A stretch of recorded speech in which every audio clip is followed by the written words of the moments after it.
All right, everybody, welcome to Shelf Space episode 24. Quickly, we're going to introduce our regular hosts. We have from the Belle Provence, Charles out in Montreal. Hey, everybody. And we got Gina live from Toronto. And all the way across the other side of Canada, myself, I'm Chris, live from Edmonton. And you'll notice we have a special guest here with us today. Probably a very recognizable face for anyone who's been collecting figures and statues for the last several years. But we're going to introduce her anyway, so we'll head over to Gina for that. Well, first of all, Susan, I just want to welcome you to the show. Thank you so much for coming on. Oh my God, thank you for having me. I'm Thank you so so much. excited. So actually, here on Shelf Space, we've had the honor of interviewing creative artists and sculptors in the statue industry. But Susan, you're actually the first guest on the show that kind of represents a different, and also integral part of the collecting community, and that's the sort of social media and digital videos. And I don't think it's an overstatement to say that for many of us, your name and your personality has become synonymous with statue videos. So, and over just the course of many years, you've hosted countless, live stream shows and unboxing videos. And now you've actually started your own official Facebook page and YouTube channel. And, on top of that, anyone that's watched you online, I think quickly knows that that you're like a connoisseur of everything pop culture related. So, in this first half of this episode, Chris, Charles, and myself, we just want to ask you about, your experiences with live streaming and unboxings and interviewing guests, and also why you're so obsessed with Doctor Strange. Um, and then for the second half of this episode, Susan, you can join us as we discuss, the trending topics in pop culture right now. And I just want to start with a very basic, simple question.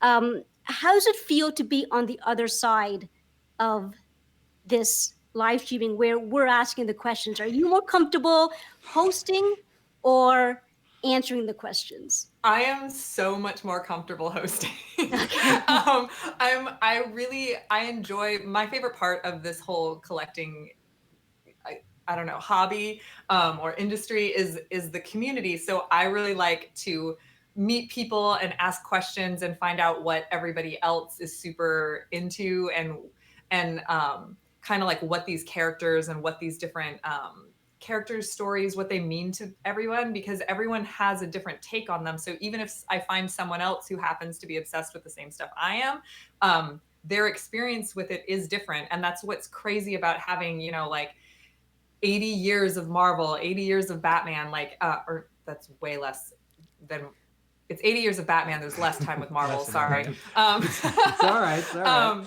A little bit nervous because, like I said, I don't necessarily like to answer the questions as much as I like to ask them. But yeah, it's pretty great to get to know everybody and to meet everybody at conventions and online. Like some of the best people, like Gina and I have never met in person, but I love watching her videos. I love seeing what's important to her. Like that stuff matters to me, and it doesn't necessarily matter that I've never actually met her. I think she's like the coolest person in the world. So that to me is one of those things that like, that's why we do this, is not only do we get to like collect all this cool stuff, but also we get to meet people who are like-minded. And that to me is a bigger deal too. Great. Yeah. I think one of the questions, first of all, thank you so much for coming on to the show. Thank you for having me. It's been a long time coming. I thought we could start also by asking, how did you get into this? Because when we first started seeing you do your thing, you did not seem like this was something you just started doing. So what's your background in broadcasting and interviewing and being in front of the camera? Yeah, go as far back as you need to go. I know it's going far back. But no, this does go really, really far back. I've always been a performer ever since I was really small. I started as I'm a trained dancer. So I took ballet for something like 18 years. And that until I injured myself, that I was always a stage performer, dancer, just very much involved in like audience work. And what I did in college a lot of times was we would do stage shows. So I'm very much trained in stage. and not necessarily on camera, so to speak, but like when I moved to Los Angeles, that's what you have to do. You wind up doing things. There's not a whole lot of stage work, and you more wind up doing things camera based. And so to be honest, I kind of stumbled into it because it was something I was interested in already. The stage work is what I'm trained in, but the geek stuff is what I love. So when I worked at a local comic book store in Burbank, California, shout out to House of Secrets because they're still in business. They've survived like something like 30 years, and that's crazy. But when I started working there, a couple of people who were doing their own little tiny YouTube channel, which actually like now that I feel like we're all grown up. I put that in quotes because like, do we ever really grow up? But they have since moved on and have like families and stuff and kids, and now they don't really even collect comics anymore. But we used to do like a weekly little pick of the week podcast and we would do a video that went with it, and that was like this tiny little YouTube channel. And so that's the start of where I started, like where the whole beginning thing happened, and then wound up moving on doing bigger projects, and then that eventually led to getting my job at Sideshow, which most of you all know me from. So what was it like? I'm sorry, because it's connected. What was it like? Because this is a predominantly male field, statue collecting. Yeah. And so what was that like for you entering that field? Was there ever any discomfort, or did you just thrive on the challenge? So I'm really lucky in that I had parents, especially my father, who passed away a few years back. But when I was growing up, he never made me feel weird for liking boy things. When I grew up, there were definitely girl things and boy things. Like it's not like as inclusive as it is now, where their kids can play with whatever they want. And he never really cared when I came home every day and watched Batman the Animated Series, or would rather play with Star Wars action figures, and I've never owned a Barbie in my whole life, which in my age range is kind of weird. Most girls had at least one, even if they didn't play with it. But so for me, it was I never really thought of it as a boy thing, to be honest. So even though it is a predominantly male demographic, I just don't play to that at all. I play to that, it doesn't matter and I don't care. And and maybe that's why it seems like so inclusive with me, is because honestly I've never thought of it as like I'm a woman in a man's industry. I just thought of it as like, this is the thing that I like doing, so I hope you like doing it with me. So well, clearly they do, right? Yeah, I guess. I hope so. So while we're on the topic of pop culture, usually, geeks or nerds or whatever we want to call ourselves, we sort of like a plethora of different genres or different franchises. But there's typically one franchise as a child that kind of brings us in. So what was the first franchise, pop culture-wise, that sort of brought you in terms of the whole pop culture? Star Wars. Yeah, me too. Yeah, Star Wars, like 100%. My first memory is watching Star Wars. Like I don't like when people are like, "What's your first memory?" and they're like, "Oh, it was a family vacation or whatever." Mine is like, I can't remember earlier than sitting on this really ugly couch that we had in our basement, or not basement, like family room, and because California doesn't have basements, watching Star Wars, like Return of the Jedi specifically. So oh wow, yeah, you watched it with your parents? No, it's really crazy. My parents aren't geeks. Like I found this stuff all by myself because I don't, and my dad really loved movies. So for him, like Star Wars, he didn't necessarily enjoy the sci-fi element so much as he enjoyed what it did for cinema. And so that's why we owned it, and that's how I found it. But my parents aren't geeks. My mom will say that because I would say everyone in my family is a collector, but they collect completely different things in completely different ways. Like my mom collects like vintage handbags, but that's still a collection of something, and it's still something she invests her time and energy and money in. But is it anything like what I'm sitting in front of? Not at all. Well, it's funny you mentioned that. My mother collects teapots, That- and she has close to 1,000 teapots. That's still a Believe it collection. or not. Wow. And Yeah. she gets them from all over the world. Anytime she visits, a different place or travels to a different Yeah. country, she comes home with a bunch of them. So she's There you huge go. into that. And that's probably where you have the collecting gene from, and it just manifested differently in you. Well, we were talking about first memories. My first memory was my mother it was 1973. I know, and it sounds like a long time ago. It was 1973, and my mother came home with a Batman comic book and a Spider-Man comic book. And Did she say choose a side, Marvel or DC? You have to She right did- now. she had- This young. she had no idea. She was just happy they weren't expensive. So, and that was it. I wanted to learn how to read, right? And that was one thing that was very interesting about that time. It was the only reading medium that a kid would take money out of his own pocket to buy. Oh, And that's what I wanted. That's what I used to spend my allowance on comic books. that's amazing. So, and I've been collecting basically ever since. That's So, amazing. I love Chris, it. what was the first franchise that kind of brought you in the pop culture? Probably He-Man. Yeah. Yeah, Masters of the Universe. That's sort of I got a huge amount of hand-me-down figures from a cousin, and that was the biggest one was He-Man, and so that was it. That was it? Yeah. I was stuck, and neither of my parents are collectors or into pop culture or sci-fi or anything like that. So I don't know how I got into it, other than the toys, I guess. That Right. was my first experience. Same thing with my family as well. They're not into pop culture at all. But one of my first memories is also seeing Star Wars, because my parents took me to the theater to see it, and it's my first. And I remembered. So back then, in terms of the multiplexes, you had to wait outside for the film to That finish, is right. and then come in the next one. As a kid, and I actually remember, this is one of my very vivid memory.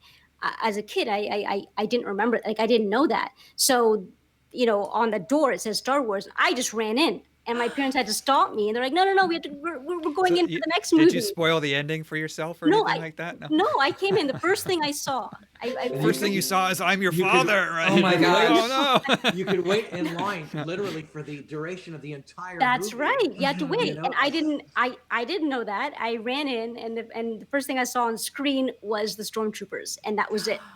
That brought me in, and I Good was scene. like, and I wanted to be a stormtrooper ever since. Was I remember that a New Hope, Gina? that was a New Hope. okay. Yeah.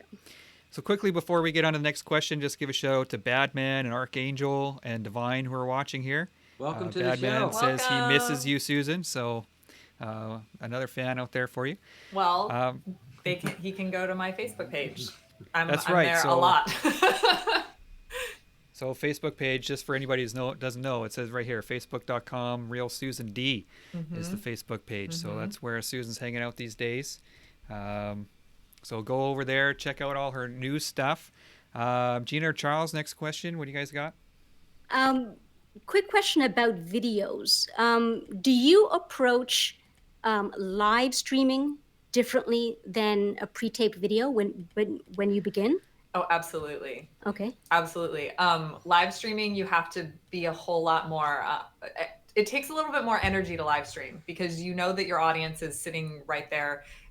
I approach it, like I said, my background is in theater. I approach it a little bit more like a theatrical production. Like you know that your audience is there. You want to interact with them. You want to give them something that's a little bit more entertaining in the moment. Whereas when I approach a video that I know I'm pre-recording, I give myself a couple of takes to kind of get to the flow of something, and I usually will script it. Like I'll rehearse it step by step. Like when I do an unboxing and it's not live, I usually I try not to. I don't want to take it out of the box because I do like the idea of once I get to the final production, taking it out of the box and you guys seeing me do that for the first time. It's not like the fifth or sixth time I've taken it out, but I will like go through the motions so I know everything. Plus, I mean, I know that you guys get it. When you have to put something back in the foam, that's like the worst. Yeah.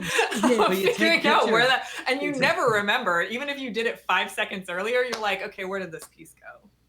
Where did I take it out of? I take have no idea. pictures right when I take it out, so I make sure to know how to put it back in there. I do now, and it took me years to Figure think that to out. take a picture. And even now, sometimes I'll like I'll be like, which angle did I take this picture from? Because Even if you take the picture, it still never goes in back the same Right. way. Never Exactly. once does it go So back the same. yes, with the videos, absolutely, I approach it doing complete, because live, like, if I'm taking something out of a box live, it's coming out the first time no matter what. So rehearsing it ahead of time is a little bit like, if I'm Yep. I know that I don't actually break a lot of stuff. I know that I'm known for that, which is hilarious because I don't know how I'm known for breaking stuff. I only ever broke one thing live on camera. Like, I don't know how I got that, but it's the one thing. You only have to do it one time, and Yeah. then Right. it's your thing forever. But yeah, so yeah, there's when I'm pre-recording a video, I will go through like some motions and kind of almost choreograph it, so to speak, and just Well, just as a follow up to Gina's question, I've seen you on shows where you're interviewing, and there's such a natural way about you when you're interviewing. You're leading without leading, and your guests feel very comfortable. They never feel the pressure to entertain or to be the star of the show, even though they kind of are in their own way. And you make them feel very comfortable, and that's why one of the questions we were asking is, how did you develop such a comfort in front of the camera, not only for yourself, but also in developing that comfort for the guests who are on your show, who invariably want to come back because of that comfort? Oh, well, first, thank you. You're That's an incredible welcome. compliment. I feel like, wow, I can feel myself turning red from that. But thank you. I really, Well, really, you wow. earned that one. You really earned that one. I mean, to be honest, when it comes down to it, all my guests, regardless of whether or not they've been in blockbuster hit movies or won, UFC titles, like, regardless, they're still a human who likes the same things we like. And that, and it doesn't matter if they're like on a hit TV show or were cast in the Hobbit movies, like, or, were in Star Wars, like, everybody at the end of the day, like, the reason that they're sitting next to me and answering these questions is because they love what we love and they've been a part of this culture. So that's how I approach it. I don't necessarily think of them as someone who's crazy famous or anything like that. I just kind of think of them as someone who is a part of our world. And that to me is like, it's just connecting with them. It's having a conversation with someone else who likes the same things. Has there ever been a guest that exceeded your expectations? Like, you were kind of cool to meet, to meet this guest, and then when you met them, you're like, whoa. In terms I of found what? this on Like the in web. terms of how they collect, or how did you mean Yeah. that, Gina?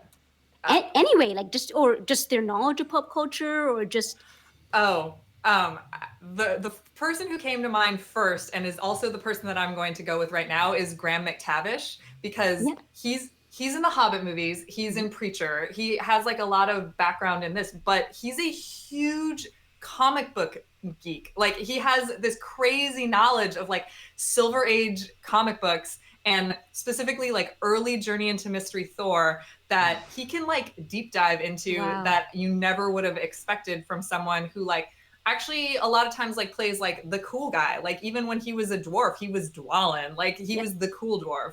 So to me, that was he exceeded expectations there. And then in terms of he actually exceeded expectations in a lot of directions, because also he is all about, like, he also loves Wonder Woman, like, in a really deep way, which is super cool, because he's all about like these crazy powerful female characters, and like, not, and he loves the dynamic that Wonder Woman brings, where not only is she like a goddess, but she's like a girl, like an everyday woman who just is doing her thing, but she also happens to be, a goddess from Themyscira and Princess Diana, like, that's he's crazy awesome that way. And then his creative endeavors on top of that, were also something that exceeded my expectations as well, where he talked all about like making his own movie and how he got that put together and how it's based on like a line in an obscure reference in Shakespeare. And like, so everything about him, I was like, because I didn't know what to expect, because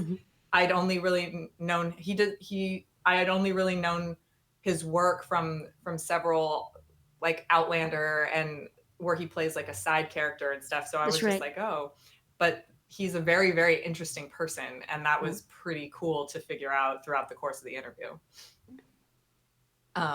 But yeah, that one was hard to choose, but Graham was like the first one that came to mind. And then when you elaborated on the question, I was like, okay, I got to go with Graham. Well, I find that when most celebrities talk about their background, so many of them go back to reading comic books as a kid, and you see the passion, right? You see how much they loved it. You see how much it encouraged them to become who they are. And did you just not tell a story about your mom coming home with Batman and Spider-Man? It's the same thing. That's why you have to approach it that way. It's the same thing. You are absolutely the same as any person out there who was touched by this when they were young or when they were 30. It doesn't matter when they were touched by it. The point is that it brought something out in them. It doesn't matter. I'm not one of those people who's like, you have to have liked these things and know, like, do you know the different types of ships that the rebels used when they were fighting the Battle of Yavin 4? Like, no, I don't, you don't have to know that in order to love anything. You can love it from the time I don't care if you get into it 2 weeks before you pass away. Like that's fine. You loved it for 2 weeks. You're one of us. So you actually, like, early on, you referenced your early time working in a comic book store. Can you tell us, I mean, I think that's kind of a dream job, when you're growing up, to work in a comic book store. Can you give a quick rundown of the best thing about working in a comic book store and maybe not the best thing about working in a comic book store? I can answer this question too. I'll answer it right after she does. I was going to say, they're the same thing. To me, the best thing about working in the comic book store, and maybe not the best thing, is the people who come in. Because the best thing is that you get to know people and you get to talk to them about the thing that you love constantly at work all the time. That's the best thing. The worst thing is that, and I don't know, maybe this is actually a throwback to one of the earlier questions too, because it never really, I didn't like how certain customers just didn't trust that you should be working there. And I don't know if that's the reference to like the fact that male dominated industry and I'm the girl behind the counter at a comic book store. Like, I don't know. And I'm not going to go there, but I don't like necessarily I think that all art is subjective. So if you ask me for my recommendations and then you start trying to test me on knowledge of different things, then I'm going to get a little bit defensive about that, because you're asking me for my recommendations.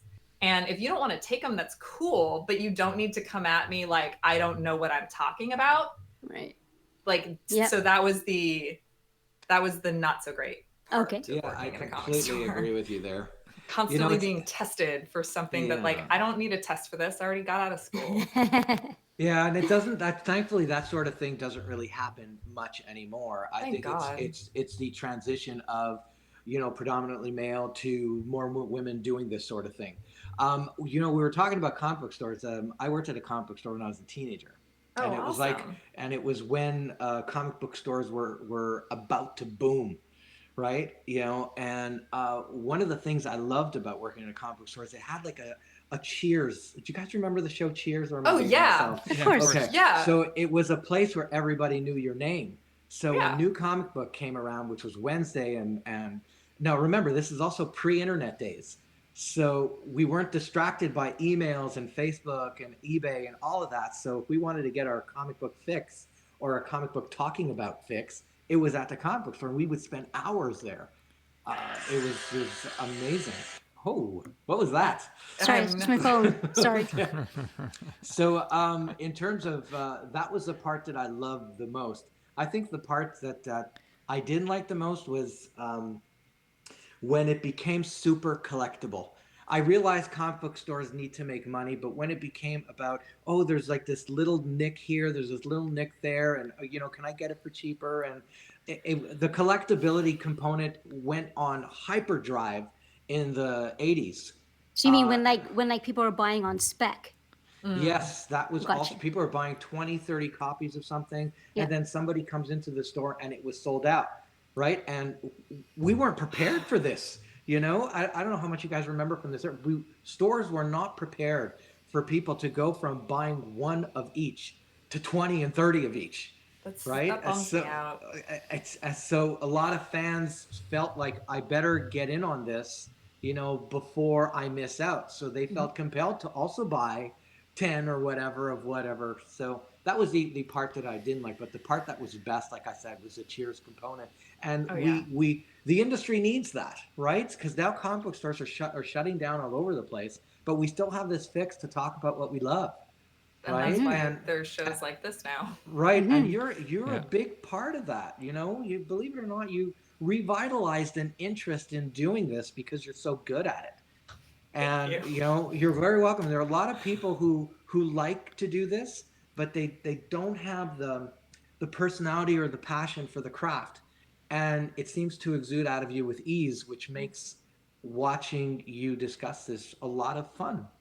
So it's always a And pleasure just to have to you. just to tag on to what Charles was saying, and I know I've mentioned this to you as well, Susan, um, but to go on live stream or even to tape a video and do what you do and become you make it look easy, and you come on there, and I Yes. think and the reason why I use those words specifically is because the minute or the minute you decide to make a video and begin making a review and or just start doing reviews and you get a camera and you press record, you realize how difficult it is Oh to be, yeah. not Oh yeah. not everyone has it. So to be on the other side, you go, oh yeah, you press record and then you talk about the statue and blah blah The blah. switch But when turns you on. actually do it, so there's such a difference between the concept and then the execution and Oh, for actually sure. doing it, and you make it look easy. Just come on, it's like, but it's for anyone who's actually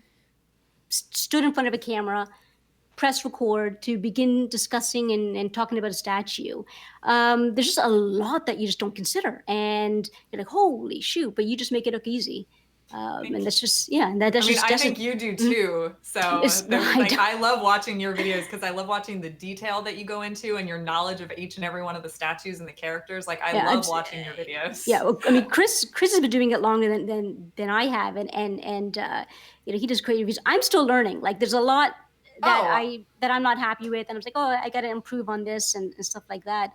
For me, it's the tech that I get hung up on, which is why I'm grateful for the ability to be able to have, like, because Zach is so knowledgeable about tech, so I have him as a resource constantly. But for me, the tech part is the part where I just Yeah. So maybe that's why I don't necessarily have to deal with a lot of the tech. So maybe that's why I can focus way more on the other parts of it that come in. So quickly before we move on here, Julio G had a question, but we're not ignoring it, but we're going to leave it to the end. He asked what you're collecting now, so maybe think about how you're going to answer. But that's sort of the last topic of the show. So Julio, we're not ignoring you, and he says hi, Susan. Hi, Julio. Thank you for watching. Okay, so any more questions on this segment, or you want to move on to the quick question? Because Chris, I know we got to move on. Quick question to put you in the hot seat here, Susan. 10 seconds or less. Why is Doctor Strange the best character in Marvel? I was going to say, you have to ask me that question. This question is actually incredibly personal.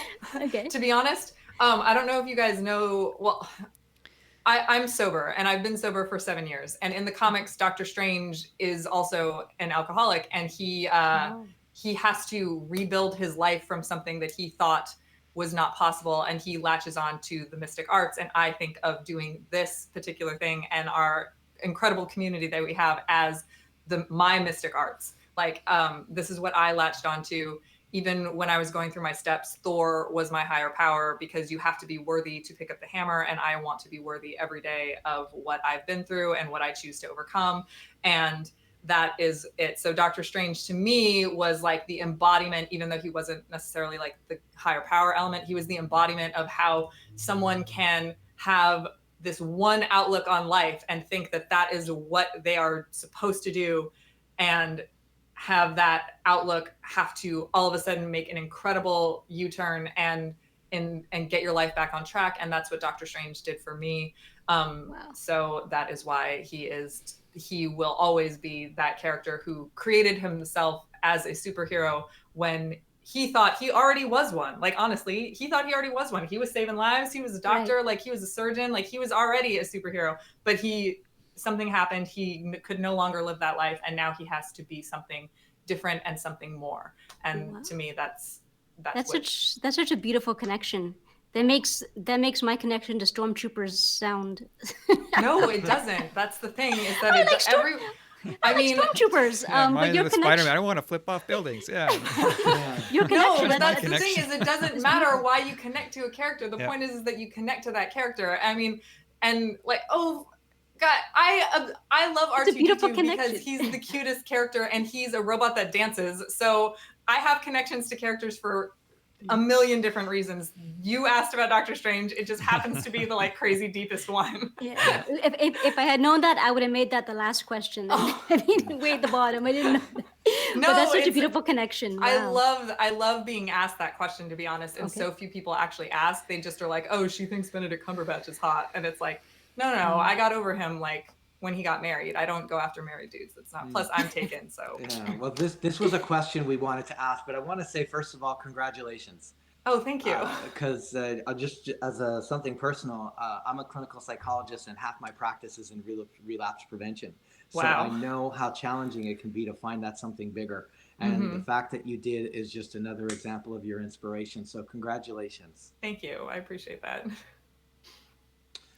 All right. That, good. I wasn't expecting that answer. That was a great answer. No, it's beautiful. I would have made it the last. Yeah. If No. I would have made the last thing that we talked about. But it's a a good segue into like, that's now we're not going to talk about me anymore. We're going to talk about pop culture. There And you go. there we go. Absolutely. So here we go. Yeah, so Yeah. you mentioned off the top, Star Wars was sort of your entry into this world. So we're going to kick the show off with Star Wars.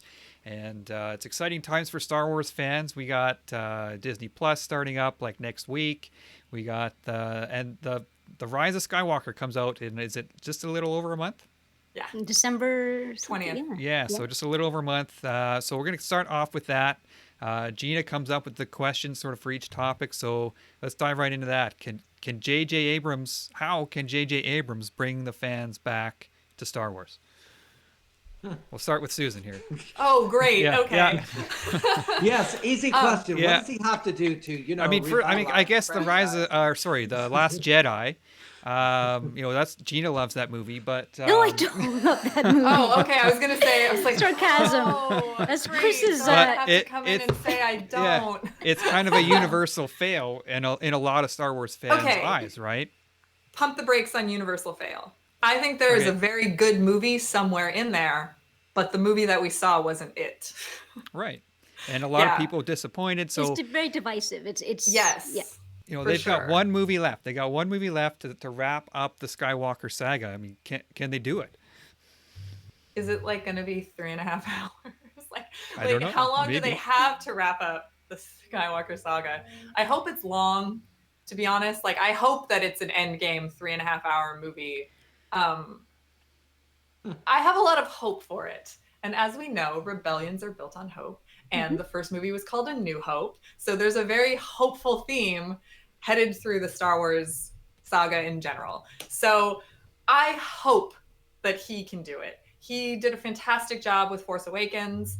I really think that JJ is a true fan himself, which I know Rian Johnson was too. But like, I think one of the problems was there's something about JJ that's very humble. Like when you watch him in interviews and stuff, like he even writes comic books now with his son because his son wants to be a comic book writer. So it's like Spider-Man. there's something about him that's not very like crazy, needs the spotlight, even though he's JJ Abrams.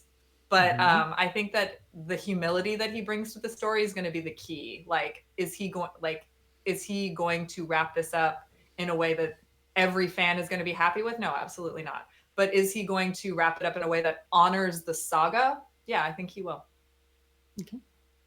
Gita, what do you think? You're probably the biggest Star Wars fan of the three of us, three regular hosts here. So, what do you Um, think? I think it's so to answer the question, how can he? I think he can win back fans or the majority of the fans if he brings in some really creative characters that are very memorable. So I just don't believe, just in my own opinion, that the previous characters that he brought in, I don't care much for Poe, don't care much for Finn. They're not people that you're or characters that you're going to be buying merchandise of 10 years from now.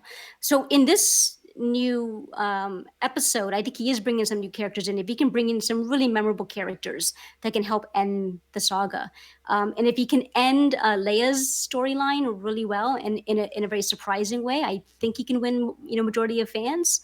Yeah. I think that's what he has to do, and I do agree with Susan too. I would be more optimistic if I heard that the runtime was about 3 hours, because then I know it's going to be really in depth, and that would make me a bit more optimistic. So, how do you guys feel? I the Star Wars saga. I think one of the things that was great about A New Hope and Empire and Jedi is it took 3 movies to develop Luke Skywalker into a Jedi. Whereas in A Force Awakens, Rey was able to, stand up to the big bad the very first time she picked up a lightsaber, and that kind of like, well, I'll I fight you know on that one. you can fight me, but the thing is that didn't work for me. And Leia being able to fly through space, they took Star Wars in a direction that didn't resonate with what I originally liked with the series.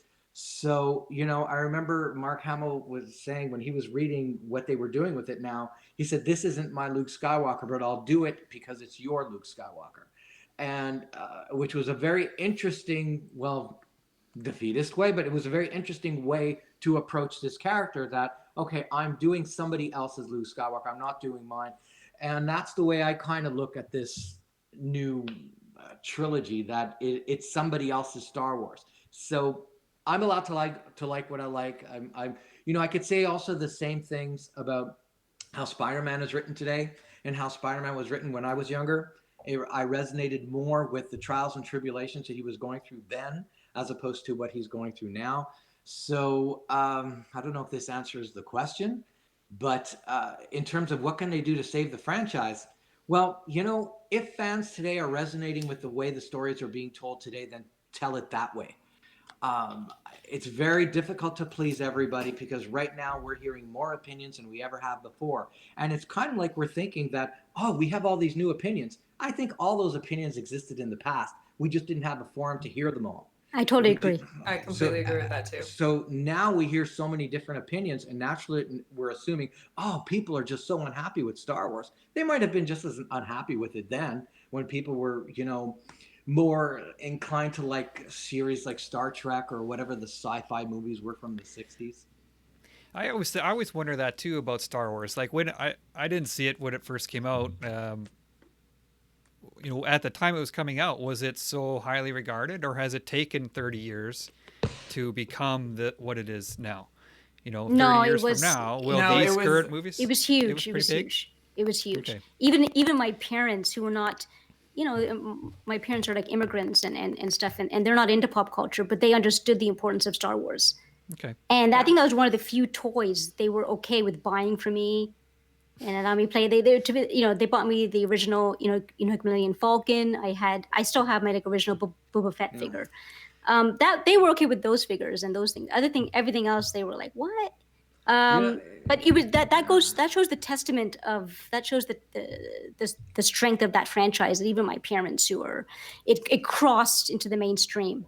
Yeah. Even back then. Yeah. I remember at the time, like in the late 70s, you used to look at the newspapers. They used to have like on top of the film, on top of the ad in the newspaper, a little banner that would say 48 weeks at the theater, 56 weeks at the theater, because this was obviously before a digital cable or VHS or Betamax or anything like that. So if you wanted to see a movie, you had to see it at the theater or wait for it to come on TV years later. And, it was massive. Star Wars was massive. And when Empire came out, there were lineups. You'd have to wait in line sometimes 2 movies to get in. So you're looking at 6, 7 hours waiting in line to go see a movie. Um, it's quite something. It was massive. Yeah. I guess my answer to this is I don't know if he can win back the majority of fans. I mean, Gina, you said he's got to bring in a bunch of interesting characters. Well, who's it going to be? The one that Right? Kerry Russell is playing. Have you There's some. read the description of her? No, I didn't. No. What does it No, say? me What is it? neither. Okay, go. What is it? She's an old friend of Poe's. Okay. So Oh, her wow. backstory is Yeah, like big backstory. So, is like her But- backstory is intertwined with Poe, and I think Poe has been wasted for 2 movies, so I Oh, don't yeah. know why they're all of a sudden going to make him interesting in this movie and give him like a backstory with like a friend. Her costume is rockin', but Yes. I don't know that she's going to necessarily. For me, they have to focus on Rey and Kylo because those are the only 2 interesting characters that they have right now. Mhm. And if they don't focus, it's going to hinge on Leia on what they do with her. But if they really need to focus on Rey and Kylo, in my opinion. yeah. I mean, but like you just said, I mean, Poe has been wasted for 2 movies. Finn has been wasted for 2 movies. In my opinion, Kylo's been wasted for 2 movies. So are they going to... I don't know if they can, in one movie, make all these characters matter That's right. all of a sudden, Maybe they can. So, I mean, my problem is that they kind of nerfed all the villains right off the bat. Yeah. Like Charles mentioned, I mean, Rey comes in and beats Kylo Ren in a lightsaber battle, right? First movie, puts him on his ass, and it's kind of like, well, Kylo's, he's not really the big bad. So then it's going to be Snoke. Okay, who's Snoke? Why does he look the way he is? And then they kill him off in the second movie right away, and now they're left with having to bring back the Emperor to make things interesting, right? So I don't know if they can. That's my opinion, but I'm still going opening weekend. Yeah, I was like, I can complain all I want, but they still have my money. Yeah. That's right. Me too. Yeah. So true. So we'll move on from the movie to talk about some TV series, Star Wars TV series. Of course, we mentioned Disney Plus starting up next week, The Mandalorian, and they just announced that Obi-Wan gets his own series as well. So between those 2, which one are you more excited for? 1000% Obi-Wan.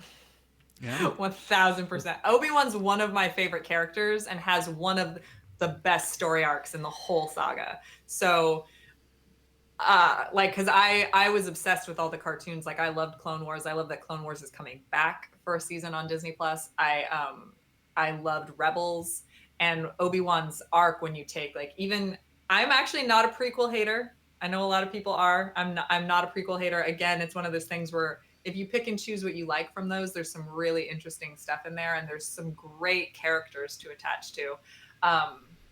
But yeah, Obi-Wan specifically, I'm really, really excited. I will watch The Mandalorian because I know the era that it's in is it's after Empire. So that's a really interesting place to put this series. And I don't know though. To be honest, I've never been a big bounty hunter fan in that realm and that lore. So I'll watch it because it's Star Wars and I consume everything of Star Wars, but it's not one that I'm overly hyped about the way everybody else is. Gina, I think I can guess your answer to this. Uh-huh. Yeah. Chris knows me well. So Yeah. I remember Susan had mentioned, I remember you hearing that you are more on the Rebel side of Star Wars. Definitely. And I'm definitely on the Empire side. Okay. That doesn't reflect on my personality. No. But It for some reason, doesn't. but I'd be totally sucked in as a stormtrooper. Like, you want me to do what? Sure. So I dress up in that. Go blast those Ewoks. Yeah. Yes. Sure. Yes. And I'm like, how take over dare this you can touch planet. those precious teddy bears? They have their own planet and their own Yeah. culture. How dare you touch the teddy bears? So yeah, I am so stoked about the Mandalorian. To me, the Mandalorian, just personal, because we all have one. That represents to me the best of Star Wars. Talking about the outposts and the outskirts of the galaxy and bounty hunters and lawlessness. So taking the old West and putting it into Star Wars, how that is done. So I'm totally excited I'm still excited for Obi-Wan. And I think there's some great potential for Obi-Wan. I think Obi-Wan may have some advantages over like Mandalorian. They can learn maybe if there's any issues with the Mandalorian, they can learn from that and really improve when it comes to Obi-Wan. But yeah, definitely the Mandalorian. Charles, what about you? Well, ultimately, it'll come down to the writing, but I'm steering more towards Obi-Wan than I am to Boba Fett. The reason It's not being is Boba that, Fett. Wow. well, the Yeah. Mandalorian. That's Okay. Thank Yep. you for correcting me. Yeah. Yes. So basically, I'm Is he because not? But is he for sure not Boba Fett? Sorry, just to interrupt. Oh, I don't know. Maybe he Yeah. is. I He just Okay. could be, but I don't think he is. I don't. Okay. I just don't think he is. No, it takes place Yeah. after Boba Fett. I mean, yeah, I don't think he is. Yeah, I don't. No, yeah. he's not dead yet. If it's in between, It's between. It's supposed to be between Empire and Jedi, so he's not dead Okay. yet. so he Okay. could be in it, but Mhm. that's probably not him. Okay. okay. Well, Sorry to just interrupt. no problem. I think the thing is that I know so much more about Obi-Wan than I know about the Mandalorian, whichever Mandalorian it is. So it's difficult for me to speculate.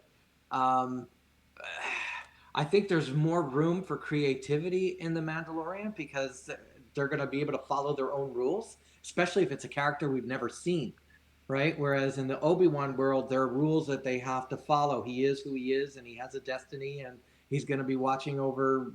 Uh, he's still a Jedi, right? So there are very little things that he can and cannot do. He's stuck in this order of rules. So it'll be very interesting to see what they're going to do with him, and what kind of challenges they're going to present him with, and will he go against his order? Because that's the hardest thing, right? The Jedi Order is kind of like a priesthood. You can't get married, you can't have kids, you can't do a lot of things. You got to deny a lot of things to yourself. So it'd be very interesting to see in this series how he works with that. Because I can't imagine that this series won't have some kind of a romantic interest. Will it happen? Will it won't happen? I think they're going to explore that. Did you watch the Clone Wars cartoon? No, I did not. Okay. Okay. There's something like that in the Clone Wars cartoon. You should check okay. it out. It's actually really, really cool. And if you like Obi-Wan as a character, it's one of the reasons he went from like Obi-Wan's pretty cool character to me to like bumped up into like I would say he's one of my top 5 Star Wars characters now because of this particular arc that I'm thinking of in the Clone Wars cartoon. Even if you just watch the arc, because it's like a 2 or 3 episode arc, and it's not in the super kid, because the Clone Wars started super for kids, and then they realized that Star Wars fans our age were watching it, and so then they like made it a little bit more adult. That's right. But I'll send you the episodes because I think you'll really enjoy it if that's something you want to watch him struggle with. Okay, good to know. Has there been any information about when what era the Obi-Wan show would take place in? Like, is this after episode 3 type thing, or somewhere in between? I think Ewan McGregor said that it was post episode 3, so it's definitely like Obi-Wan exile situation. But that's, I think, all the information they got out of him. Yeah, so then for me, then it's definitely the Obi-Wan. If that's what it is, that whole era between 3 and 4, I would like to see explored a lot more. And I haven't watched any of the cartoons, so maybe it already has been. I don't know, but I want to see. I want to see Darth Vader in that era. I want to see him be a badass and go and hunt down all the Jedi. I want a series of that. So if Obi-Wan's ties into any of that, then count me in. Just murder and mayhem for like a whole season. Yes, exactly. I really hope that speaking of murder and mayhem, like if you read the Star Wars comics, if they pull in anything with Dr. Aphra from that era as well, I will like just freak out, because then you have Vader and you have Aphra and you have murder droids. And they have to have her 2 robots. Yeah. They were pretty comical from that series. You know what's interesting? Yeah. Sorry to interrupt, because I don't want to forget. In A New Hope, Luke's aunt and uncle, they knew Ben Kenobi. They knew him as a crazy old buzzard, right? So there is some kind of history there that we don't know, that hasn't been explored. So it should be very interesting to know, because he's not a crazy old buzzard, but it seems like he's acting the part. So he seems harmless or something. So it should be interesting to see how they play it out. Yeah, so 3-1, Gina, you lose. Obi-Wan is the winner. Uh, I'll You guys still be all watching lose. The Mandalorian. This Yeah. is- Oh no, I think we're all watching The yeah, Mandalorian. So did she yeah. really lose? Okay, so last Star Wars topic. It kind of. You said you live out in California, Susan. Oh, I live in Louisiana now. I used to Okay. live in California. Okay. So I Have you Louisiana. have you been to the new Galaxy's Edge at Disneyland I yet? have. Yeah. Did you go to Disneyland or Disney World? I went to Disneyland. That was my birthday present from to myself, and for one of my friends, we went to Galaxy's Edge. Excellent. So I've been there once. Went there in the summer. I took my kids. We kind of walked around. Um, I guess it's sort of set in the current era, right? Yeah, because Kylo walks around. It's Kylo First walks Order, around. We got the yeah. First Order walking around. And Gina, your question for this one is: should it have been? Should it have been that era, or should it have been the old school Star Wars? I I see the benefit of having it be this era of Star Wars, and my only argument for that is the fact that I think Charles, you said it perfectly when you're like this, the whole Luke, like this isn't my Luke, this is their Luke. If we're looking at Disneyland with that through the eyes of a child, most of children who are coming into that to Star Wars, this is their like Rey is their Jedi and Kylo is their villain. Like, so that's the argument I see for making Batuu take place, or yeah, it is Batuu. And Black Spire Outpost happen in this era of Star Wars.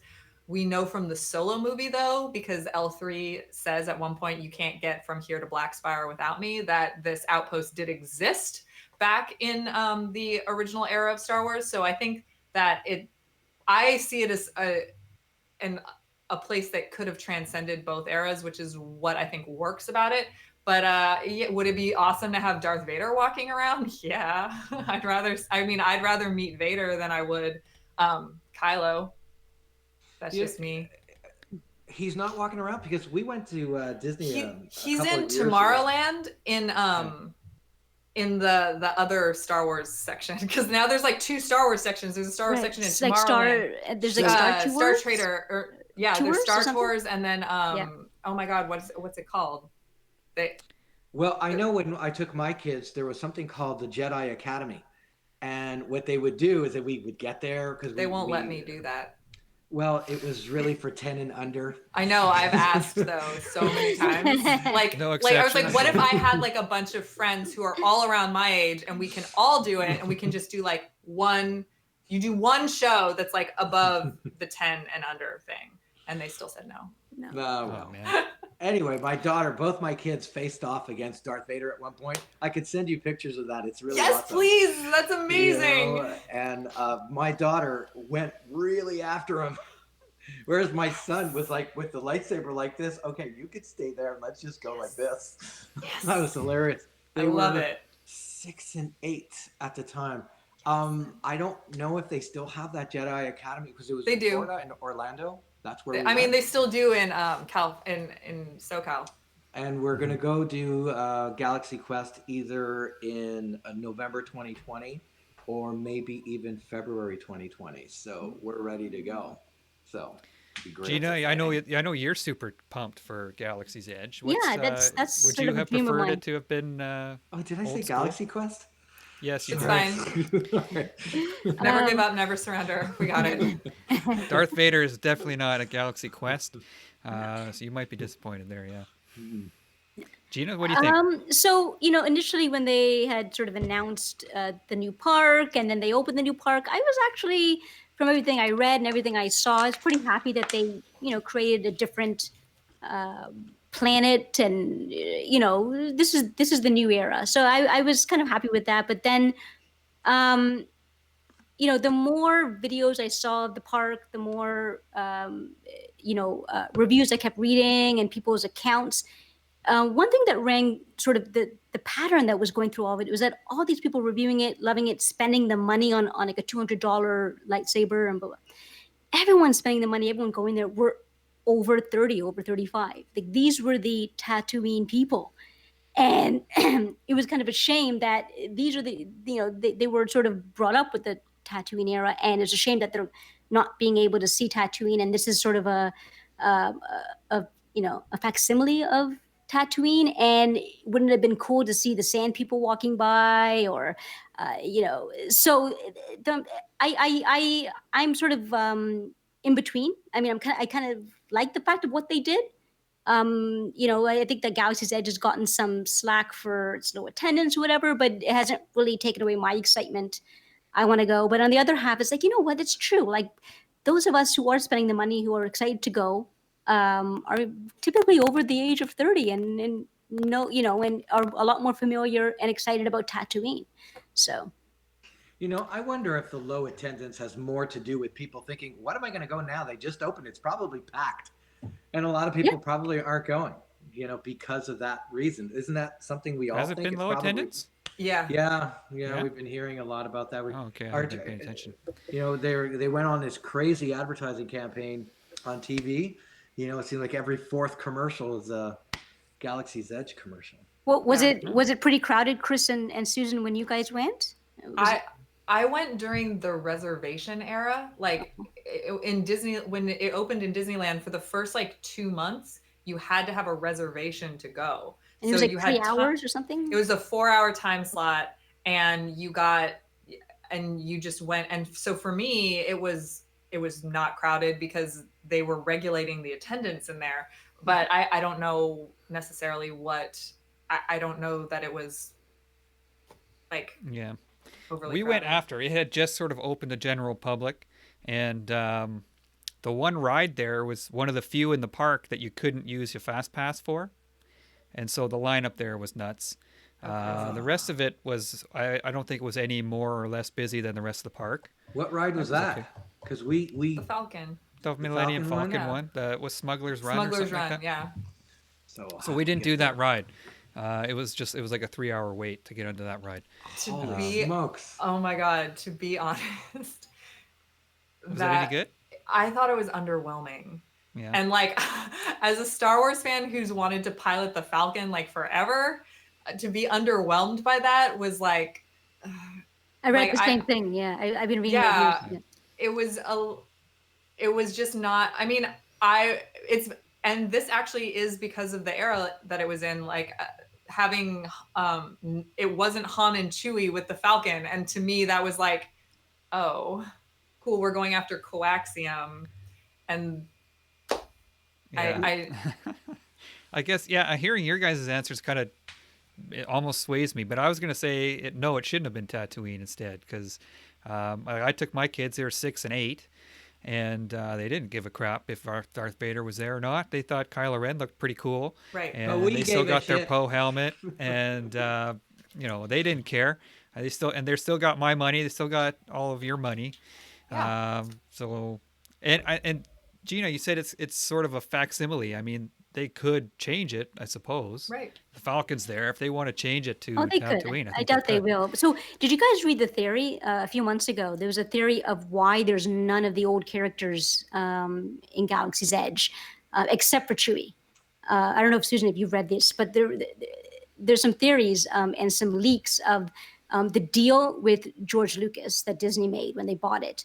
Um, Said that if in the theme park there's any of his characters, then he's owed royalties to that. So Disney was uh, dead set on only instituting in terms of merchandise and their park of their characters because they didn't Interesting. want to have to pay. Yeah, so they didn't want to pay royalties to George Lucas, even though they own the rights. They don't own the rights to his characters in the park. That was a leak. That was a theory, and a few sources have sort of confirm that. But that's the reason why we don't see other than Chewie, we don't see anyone else. So Interesting. I'm not even sure if it's Chewie. It's just a Wookiee, right? It could be any Wookiee, no, I think it's supposed to be right? Chewie. Is The it? one Okay. the one where near Darth Vader is definitely Chewie because they call him that like when you're waiting for it. But the one in Galaxy's Edge that's walking around, I don't know It's that they just call him Chewie. Oh yeah, yeah, it's just it's a random TIE fighter pilot and a Yeah. Wookiee. So it could yeah. could be Chewie, but it could It Okay. could be, could be yeah, anything. and I think people assume it's Chewie, but I don't know that now that because now that you say that I'm like thinking in my head going, I don't know that that one is Chewie. They Mm. never call him Chewie. Sorry if I ruined it for you, but Yeah. sorry about. But Listen, Okay. I'm going strictly to build my droid and to build my lightsaber, and which that's is it. exactly what I did. And they are both amazing, and you'll love those Yeah, experiences. that's all I'm gonna do. Okay, so we're gonna jump ship here to comic books. You said you worked at a comic book store, so do you still keep up with the current era? I have been so bad about it, like over the summer, from because there's actually like not really a local comic shop here where I live now in Louisiana. So it's really tough. So I've been doing the digital thing. Mm-hmm. But the quick answer is no, I am not caught up in any comics except Dr. Avra because I'm so obsessed with that character that I figure out ways to read her issues. Okay, so one of the current events is this Dark Knight's Metal. I Mm. don't know if you've seen it around. It's a kind of a. I'll be honest, I haven't read it, but it's a multiverse style of event, and DC likes to do this a lot, and is this still something that would interest people? I guess. This particular world. I don't know if you've seen the different versions of Batman. We got the Batman Who Laughs. We Yes. got There's Yes. like seven versions the of I know. the Flash There's- version, the Green Lantern version. Is this type of story still get people excited? Gina, what about you? Have you read Dark Knight's Metal? No, but I know about it, and I think the premise is really creative. To answer the question quickly, I think they are relevant. I do like the idea. Basically, it's almost like a what if. Like it's their way. It's the writer's creative way of thinking outside the box for a character or a franchise that's been around for decades and decades and decades. So this is the way of really thinking outside the box, but still not breaking the heart of the character. They can still go back. So I do think they're still relevant. I think it's a really creative way to reinvent and bring in outside the box ideas into an old character. Charles, did you keep up with this series? No, but I want to bring up just a couple things. I did read Deceased. You know what Deceased Okay. is? That's Yes. the zombie version.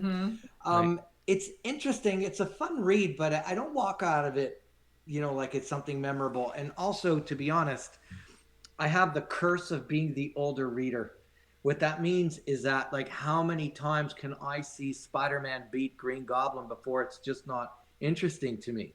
When I was Mm-hmm. young and I would read Green Goblin for the first time, the second time, the third time. It was very exciting.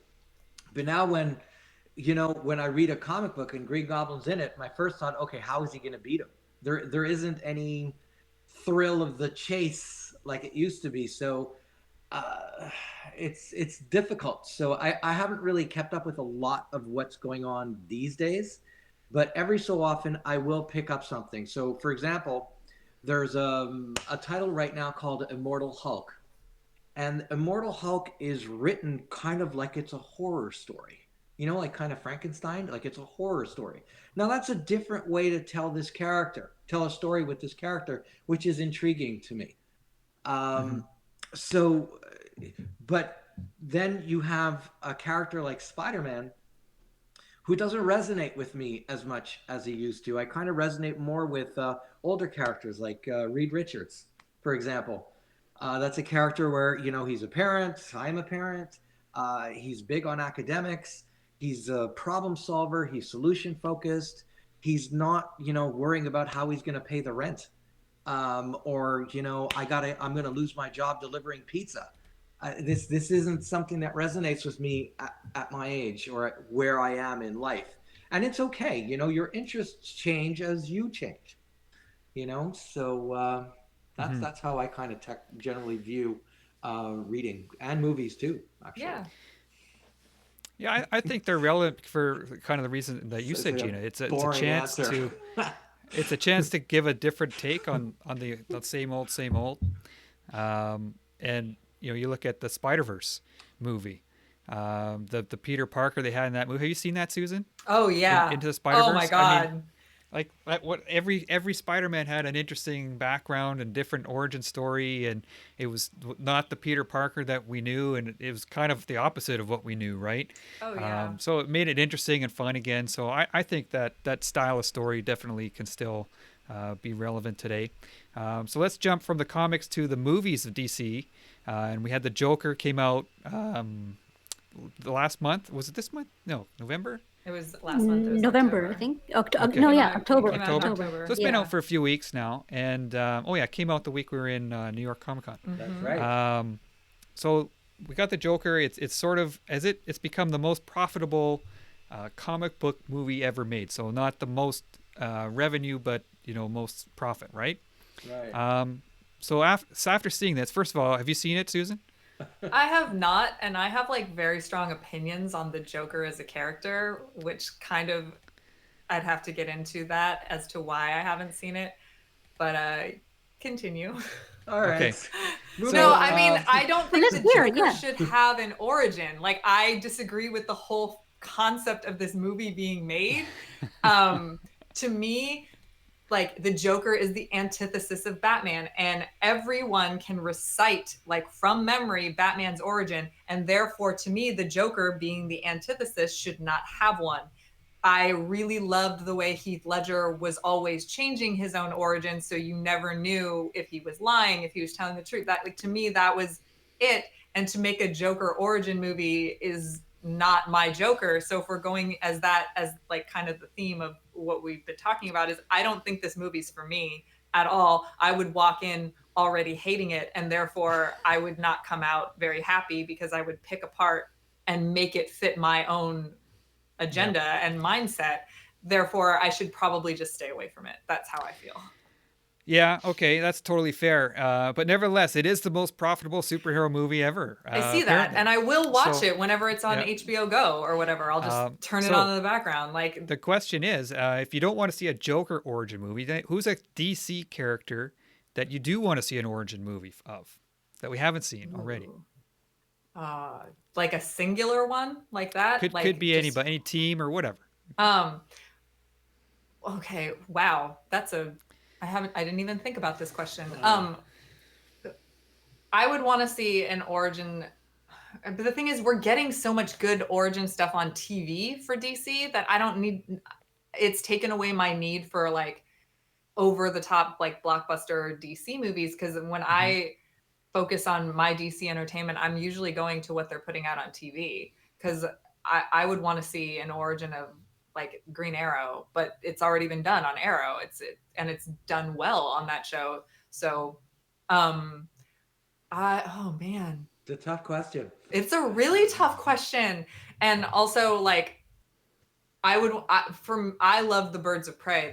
The Gail Simone run from back in the early 2000s was like my Bible for like strong women teams in comics. And but I don't even know what's going to be happening with this Birds of Prey movie, which looks kind of like a hard.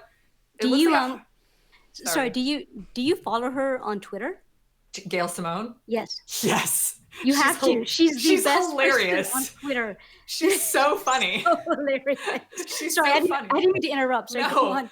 Oh no, and because the Birds of Prey movie looks like a Harley Quinn movie with the Birds of Prey thrown in. Exactly. So I don't know that I'm going to get my Birds of Prey origin that I want there. Probably not. But in terms of like singular characters, I mean, I don't know. We got a really great Wonder Woman, and we have a really great. I mean, I'm curious about the Batman. I know that we'll get to that eventually, but the more I see from this Batman movie, the more intrigued I am, and they might win me back that way. Mm-hmm. Gina, is there one that stands out for you? Yeah, the first one when I watched the Joker, and I had so one of our previous episodes, I gave my own problems with the Joker movie. I like the Joker movie, but watching the Joker movie, as I'm watching it, the first character I thought that I would love to see a similar adaptation and origin story of like gritty and very very ultra realistic would be Catwoman. So almost like the Frank Miller's version of Catwoman. She's from the other side of the of the tracks, and maybe she's yeah, almost like a prostitute, maybe, I don't know, but someone that is really gritty, living not the easy life. I would And also love to see Catwoman as the gangster in those storylines where she okay. like takes over the Gotham underbelly that way. So Hmm. maybe she starts there, and maybe by the end of the movie, she's taken over all of the mobs in Gotham right there. That would be a cool. Catwoman would be a cool one. I agree. Charles, what about you? Well, there are a couple characters that I would love to see given that kind of a format. Do you guys know who Adam Strange is? Does that say anything to you? If Vaguely. not, okay, No. there's another character called Hawkman. He comes from that planet Thanagar. I think Mm-hmm. that that would be very interesting because they're kind of like a warrior race, and they have a lot of technology that enables them to be that warrior race. And there's a story by Tim Truman called Hawkworld, and that kind of has like an origin storyline for Hawkman. That would be something that I'd be interested in seeing because it's unlike most of what we see right now, yet it's familiar enough that we can follow it. Hmm. When it comes to And Hawkman and Batman, Hawkgirl have been on DC TV, so even yeah, younger audiences know who they are. yeah, Yeah. because I think we've Batman and Gotham, that whole world has been given so much attention, and I'm not saying that I've disliked it. I've liked most of it. However, DC has this whole universe that they could explore. The other thing that they could explore, if we're going to go into the Batman world, is Nightwing. Dick Grayson as an older, but they're kind of touching upon it Kind in of the doing that in Titan Titans. series. Yeah, I think Mm-hmm. they're But going to do he's that. he's a character that is very very intriguing. So, for example, my son, who is 10 years old, he likes Nightwing. He liked Robin growing up, likes Nightwing, and this is the guy that he really would love to see on the big screen or even the Yeah, smaller screen. you kind of stole my answer. I was going to say Hawkman. Really? Um, yeah, I So we think. should go over these questions before we. Yeah, but I think he'd be better suited for a TV show, like almost like a Quantum Leap, because you know how he's had the different Ooh. lives over the Mm-hmm. years, right? And you could follow his various adventures throughout time. I think that would be kind of neat. Um, so, anyways, let's move on to. We mentioned the Batman movie, and it's the news is sort of starting to leak out more and more these days. There's a lot of casting. I don't know if it's official casting, but casting rumors. I think We've been these are hearing official about. now. I think these are Are they official. official? Yeah. I think the Okay, only one I'll that's not official is the Alfred rumor. I don't think the Alfred Oh, it's rumor not. has It's been. not official yet. Okay. okay. So Maybe it has uh, been since I saw it last. Okay. yeah, I Anyway, know. I know. Well, obviously Batman's official. We got Robert Pattinson's going to be Batman, and Zoe Kravitz is Catwoman. I think that's official. This one's yeah, official. The Riddler. I can't remember this guy's name. Paul Uh, Dano. Yeah, no. what's he from? There Will Be Blood, Yeah, Mm-hmm. and he's very Okay. creepy in that. he's in a lot of a lot of in. I also remember. Do you remember the like really bad comedy, The Girl Next Door, with like Alicia Cuthbert and stuff? Oh, Oh, right, He's right, in okay. He right. that. was in That's like that. one of the first movies he ever did. Okay, Yeah. and then Colin A guy. Farrell is rumored to be the Penguin. I thought that was Um, confirmed. maybe it is. And then the latest one I heard was Matthew McConaughey as being maybe perhaps Two Face. Yeah, I thought that Oh. was confirmed also. Okay, so maybe they are all confirmed then. And then Um, Andy Serkis as Alfred was the last one too. oh, right. Mm-hmm. Yeah, I do Yeah. have him as well. Mm-hmm. Um, I have a picture of Andy Serkis. So I saw pictures of him fan cast as the Penguin. So when his name came up, I thought, holy crap, they're going to do it. But he's apparently going to be Alfred. So all this casting news, are you kind of touched on it already, Susan? Are you more or less excited than you were another I'm Batman movie? I'm more excited because okay, I don't just first off, no one's happy with any casting announcement. I remember Nope. when everyone freaked out that Heath Ledger was going to be the Joker. I Hmm. remember that distinctly. Like people just not being happy with Guilty. that Yeah. casting and look at what happened. Yep. So I feel like as long as they have a solid script and a solid like production team, this is going to be amazing. The I love the idea of Matthew McConaughey as Harvey Dent. Like I freaked out over that one specifically. I think that he could be a really really amazing Two Face in like kind of split the difference between the Tommy Lee Jones way over the top comedic Two-Face and like the Aaron Eckhart, who I really liked him as well, but I felt like they never gave him a chance to go all the way crazy the way Two-Face really can.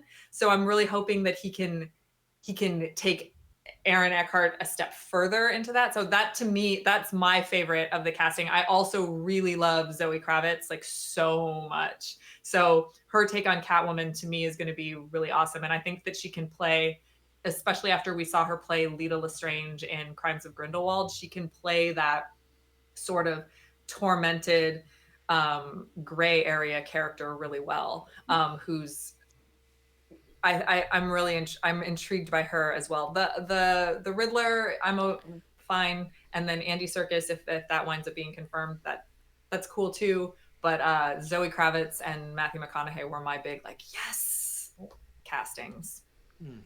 Yeah, I admit I'm guilty of being one of those Heath Ledger, like, oh my God, I can't believe they cast Heath Ledger as a Joker, but he totally blew my mind in that movie. And so I generally try to not comment on the castings. Since then, I've been humbled.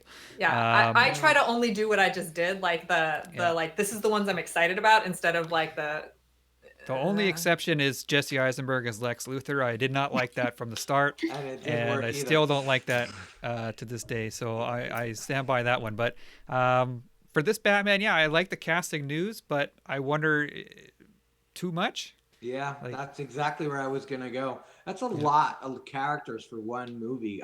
Maybe they plan to just introduce everybody, and you'll see like different elements of their origin, and then they'll appear in the second and the third. I think there's a rumor Something like that I think there's a rumor that the script might follow the Long Halloween. So or yeah, I was gonna that- say, I was just gonna Yeah. throw that in there. I was like, the Long Halloween has all these characters, but the characters aren't all in the spotlight all the time. Yeah. I think he's just interviewing them, and there's something like that. So maybe, yeah. I guess we'll see. Mhm. You know, one of the things about the Heath Ledger, it's unfortunate that when you're a young actor, you kind of get typecast pretty quick as a teen heartthrob, and it's very hard to get out of it. But a lot of them do. You know, a lot of them can actually act, and I have a feeling that this guy's going to do an amazing job.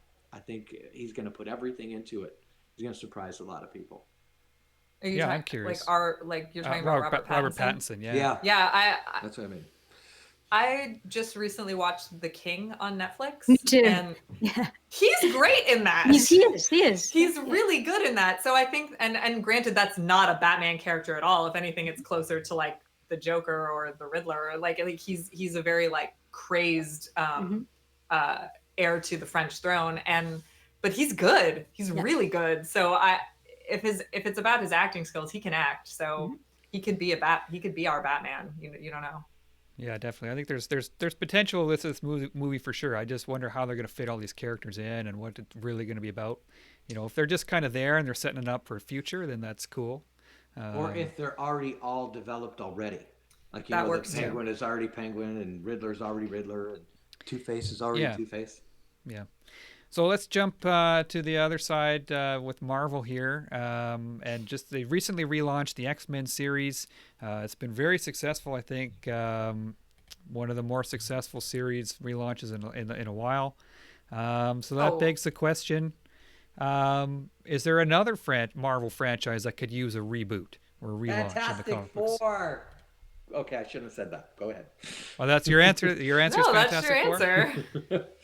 But they just restart. Have you been reading the current run with Dan Slott? Are you asking me? Yeah. I have the trade paperback, not yet. But I'm a huge FF fan, and I have been like for the longest time. This is the book that has kept me as a fan longer than any other book, and I've loved Spider-Man, Thor, Iron Man, Doctor Strange. I've collected all of those, like they're all here, But Fantastic Four always had something more for me, So I really hope they do something with that franchise because it has so much potential. It really is the foundation of Marvel. It came from the success of that book. Susan, what about you? You kind of perked up there when I said X-Men. Oh, I really enjoy. I've enjoyed all of. I know that this is like the official reboot and everything, but when they were doing the different color books leading into this, like the X-Men Gold, the Blue, and then the Red was my personal favorite because anything Tom Taylor touches to me is gold. And but Jonathan Hickman rebooting the X-Men to me is just very, very exciting, and I'm all on board with that. I haven't read it yet, but I'm going to for sure. Is there a different character that you'd like to see get that kind of treatment, like Oh a man, big? too many. Too many. No, I'm one of those comic book readers that like I have a tendency like I'll if I see a reboot of a character that I like, I will give that reboot a chance. But most of the time I tend to be stuck on whatever version is my version, and that is what I reread to get reconnected to the character when I'm excited about a movie coming out or something like that. But in terms of a character I want to see rebooted, man, I did not prepare well enough. Are you talking, Chris? Are you talking movie wise or comic wise? Comic wise. We're kind of in the comic wise right now. Yeah, comic wise, or that's how I'm taking the question. Yeah. Anyway. Man, I want Silk to have her own series again. I miss that, but that's just a personal opinion. Oh, there you go. Yeah, I would love to see Cindy again rocking her own Spider book that ties into the rest of the Spider-Verse, because the Spider-Verse is pretty awesome right now in comics. Mm-hmm. Gina, what about you? Just really quickly, probably Moon Knight. I'd like to see. I know they're doing a new series, so I think that would tie in nicely to the new series. So and really bring that character to the forefront of Marvel fans, I would say. So yeah, give that character an A writer, A editor, and just relaunch it. It's also very challenging. Sorry, it's a very challenging character to do on screen because, I always looked at Moon Knight as where they probably wanted to take Batman, but didn't want to take the risk of, taking him too far. Because let's face it, Bruce. Give it to the guys who did John Wick. That could work. No, I'm serious. Like that type of style, like the way John Wicks are shot, like it doesn't necessarily need to be a John Wick story, but like the way John Wick is shot is incredibly beautiful. Yeah. And that's to me true. Would translate very well into a Moon Knight comic book TV show. Yeah, that Moon Knight's a great character. I've always liked Moon Knight. So yeah, any love that he can get, I'm happy about. I'm gonna say Spider-Man. I'm kind of bored with Spider-Man at the moment, like the Peter Parker version. When they kind of went to the Superior route a few years back, that was one of the best things that happened to Spider-Man in a long time. Just a totally different take on the character. So I don't know if they could do something like that again, but you see, that's a perfect example of making Doc Ock interesting again, right? Like, you know, at that point, it was like, do I need to read another Doc Ock story, like the 90th one? It just wasn't. But what they did with Superior Spider-Man was ingenious. And this is another example of people going like, "Oh, that will never work. What kind of a dumb idea is that?" And it was one of the best. That went through my head. I'll be honest. That went through my head. But like Susan said, I was like, okay, I'll give this a chance. And it ended up being one of my favorite Spider-Man runs ever. Yeah, I love that. Have you read that, Susan? Superior no, I haven't. Now I'm going to pick it up for sure. Go read the whole series. Is awesome. It's just such a great take. Do you know what the storyline is? No, which is another reason I was just going to say, do not tell me about it. Okay. I will just go pick it up and then get back to you with my take. Okay, so she needs to start at Amazing Spider-Man. What is it, $5.95 or is it $6.95? I'd have to look that up. Look it up. Send it to me. Yeah, I'm all about it. Okay. So we'll go from comics to movies again for Marvel. Black Widow is the I think that's the next one coming out, right? Am I right in saying that? Yeah, I think so. Early next year, May 2020. It says on this poster right here. So, obviously we all know what happened in Endgame with Black Widow. She's been killed off, and this is a prequel type movie. Should they have done this earlier in the MCU to help develop her character better, or are you happy to see it come out now? Yes, Susan, they should have done it earlier. Yeah. They should have done it early. I know what happens in Endgame, and I love the idea. I'm glad they're doing this movie, but I do think they should have done it earlier. I think maybe that was probably the plan, but she had done Lucy, she had done Ghost in the Shell, So and Lucy, where were they going to fit it in for her? I don't know. Maybe Scarlett That's maybe the Johansson should point. stop being so popular and cool, and Yeah. then they could have done it earlier. Yeah. Yeah. Do we know what this one's about? Like, it's her origin. Is this the Budapest that they reference? I think over and there's over? some. I think there's some reference to her learning to be a spy in Russia, or going to the school and being trained. They're almost like Red Sparrow. Almost. Yeah, I was was gonna gonna say, say. yeah. But also, if Budapest is not in this movie is a fail. It's a fail. for It's me. a fail. Yeah, I gotta know what happens in 'Cause Budapest. They've literally referenced this like event in Budapest for like 10 years of Marvel movies. If it's not in there, fail. But is Yeah. Jeremy Renner in the movie? I don't think he is. Or he hasn't been enough. Maybe he is. Fail. We just don't know. Yeah. Yeah, they Yeah, haven't but announced it. they could have kept it under wraps. They keep a Yeah, lot of that's stuff true. under He wraps. could be in it. He could be in it. We don't know yet. Yeah. I just hope Um, that, now that she's dead, right? Like she's a character that's dead, or at least as far as we know, that they can now take Black Widow where they need to go. That she was a killer, she was a sniper, she was an assassin. Have her kill. Have her be. She has this- red on her ledger, guys. We need to see Right. the red. A lot of it. And this character transformation is one of the biggest character transformations in Marvel.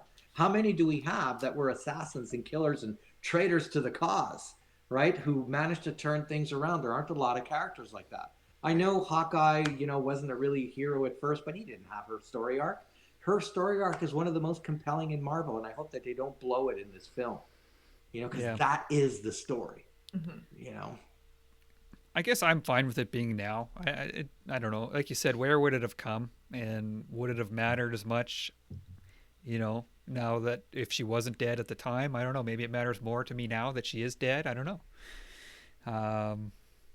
Gina, what do you think? Now- I definitely think it should have been earlier. And I have my theories of why it wasn't. I think Marvel, like hearing some interviews with Kevin Feige, he was saying that they wanted Captain Marvel to be their first female-driven superhero movie. That was their goal. And he was sort of disappointed that Wonder Woman beat him out, and that film came out first before Captain Marvel. I think they were pushing Captain Marvel before they did Black Widow, and that may have delayed Black Widow, and that's what it was. So that's just my theory of why it came out this later. Because 5 years ago, she was still in the height of her popularity, the character, the actress. So that would have been a more opportune time. I think now we've kind of reached our, at least this is how I feel, our plateau on these characters, on the original Avenger characters. We kind of, Endgame did such a good job of just ending everything.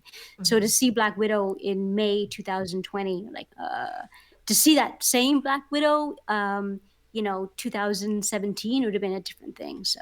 Well, I'll still go see it. I'll still see it. This is I'll go see it. This is a good opportunity for Marvel to show a film that's not driven by CGI. This could be a crime, international be their espionage Joker, thriller, right? Something like that. Like they don't really need CGI. They can have the gadgets if they're going to have that period where she joins Shield. But really, this doesn't have to be a super CGI film. They could have a lot of fun with this one and open the door to making a different type of Marvel film that isn't a lot of special effects. Yeah, and if they did, I think that'd be great. So the last question here, we talked about the Star Wars land, I guess, at Disneyland.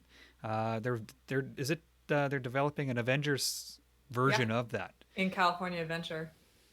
So At least that's where it is in the. It's going to be in the Disneyland side. California Adventure side. Mm-hmm.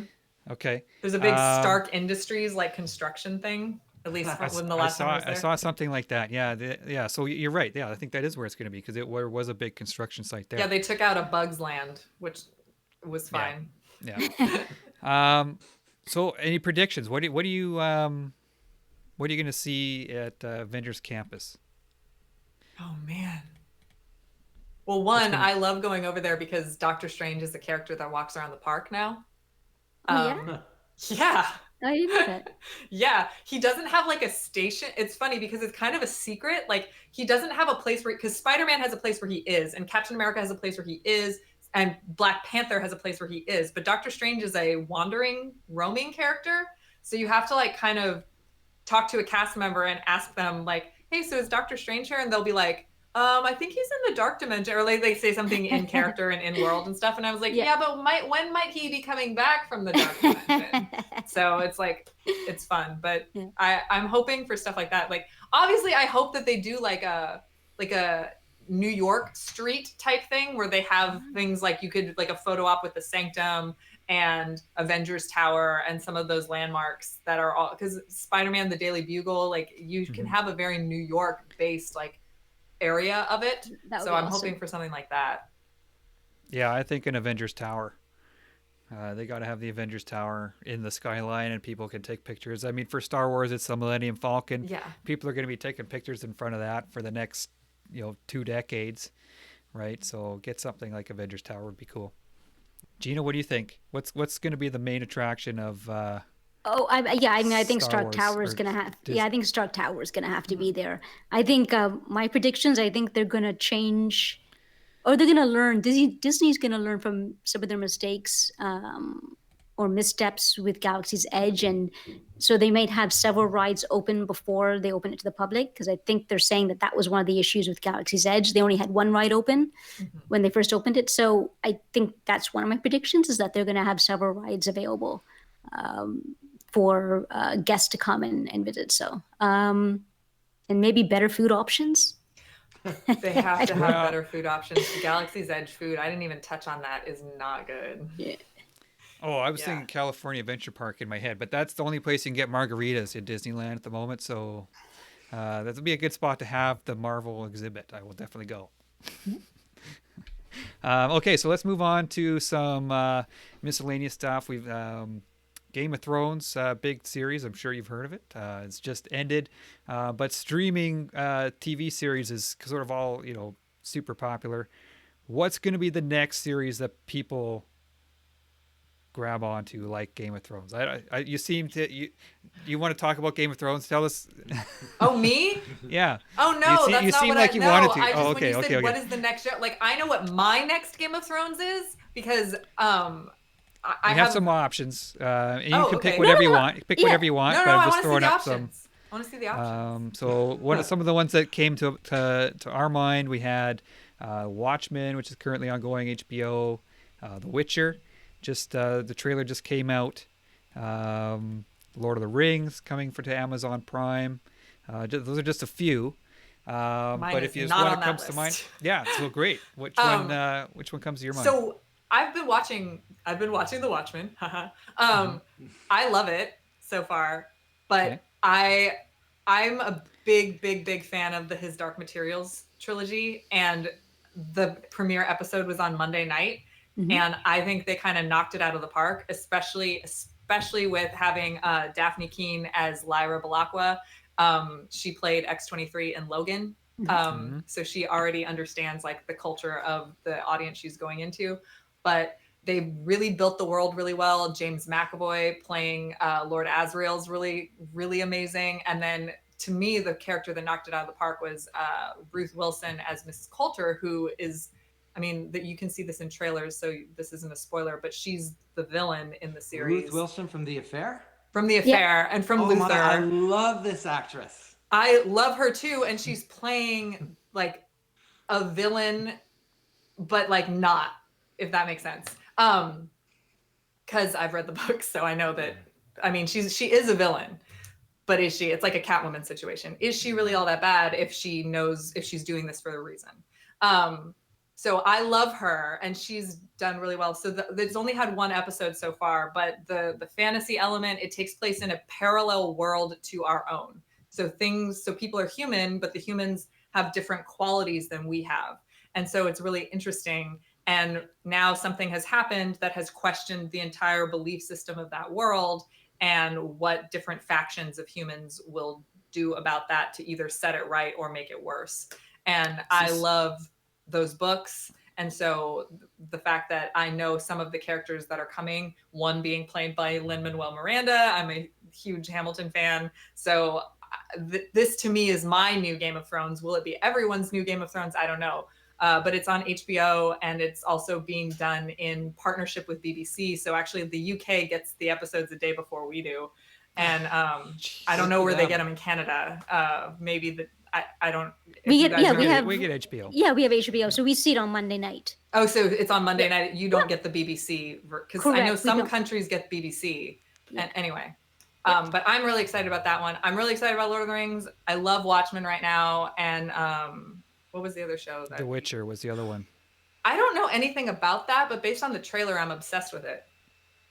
Yeah, I'll be honest. The one you just mentioned, I have no idea what that is. It's on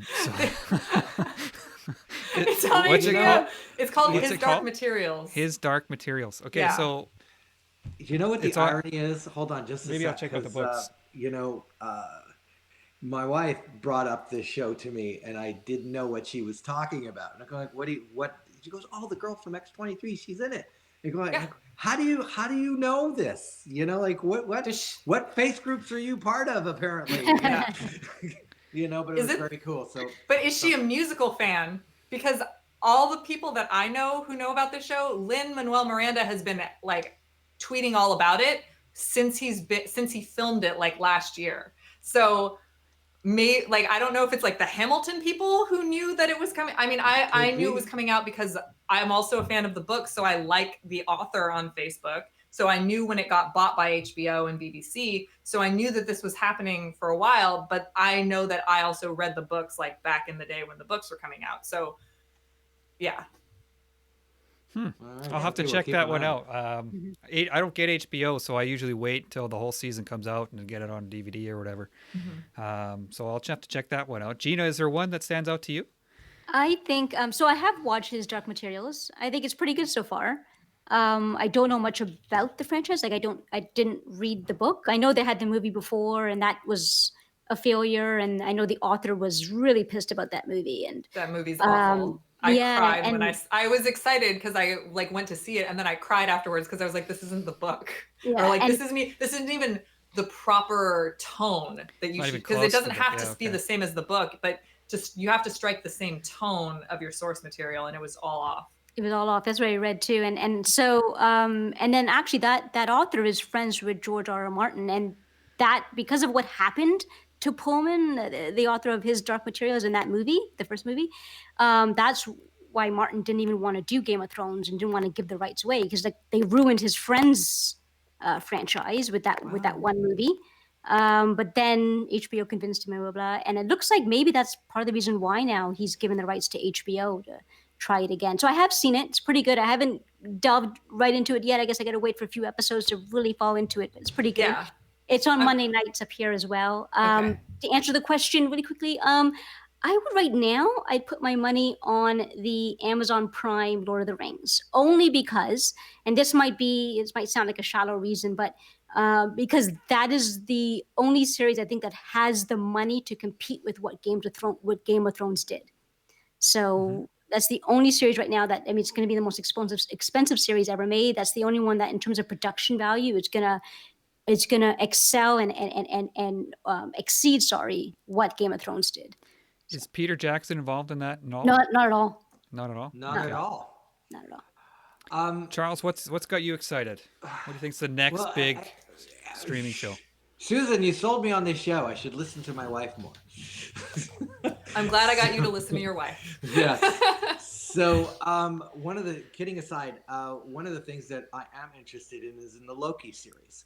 There's talk about the Loki series. I'm very interested what they're going to do with this, because this is an actor who doesn't need to do this, right? So my thinking is, well, I'm just going to go with assumption here that I don't think he would do this unless it had a really compelling storyline to it.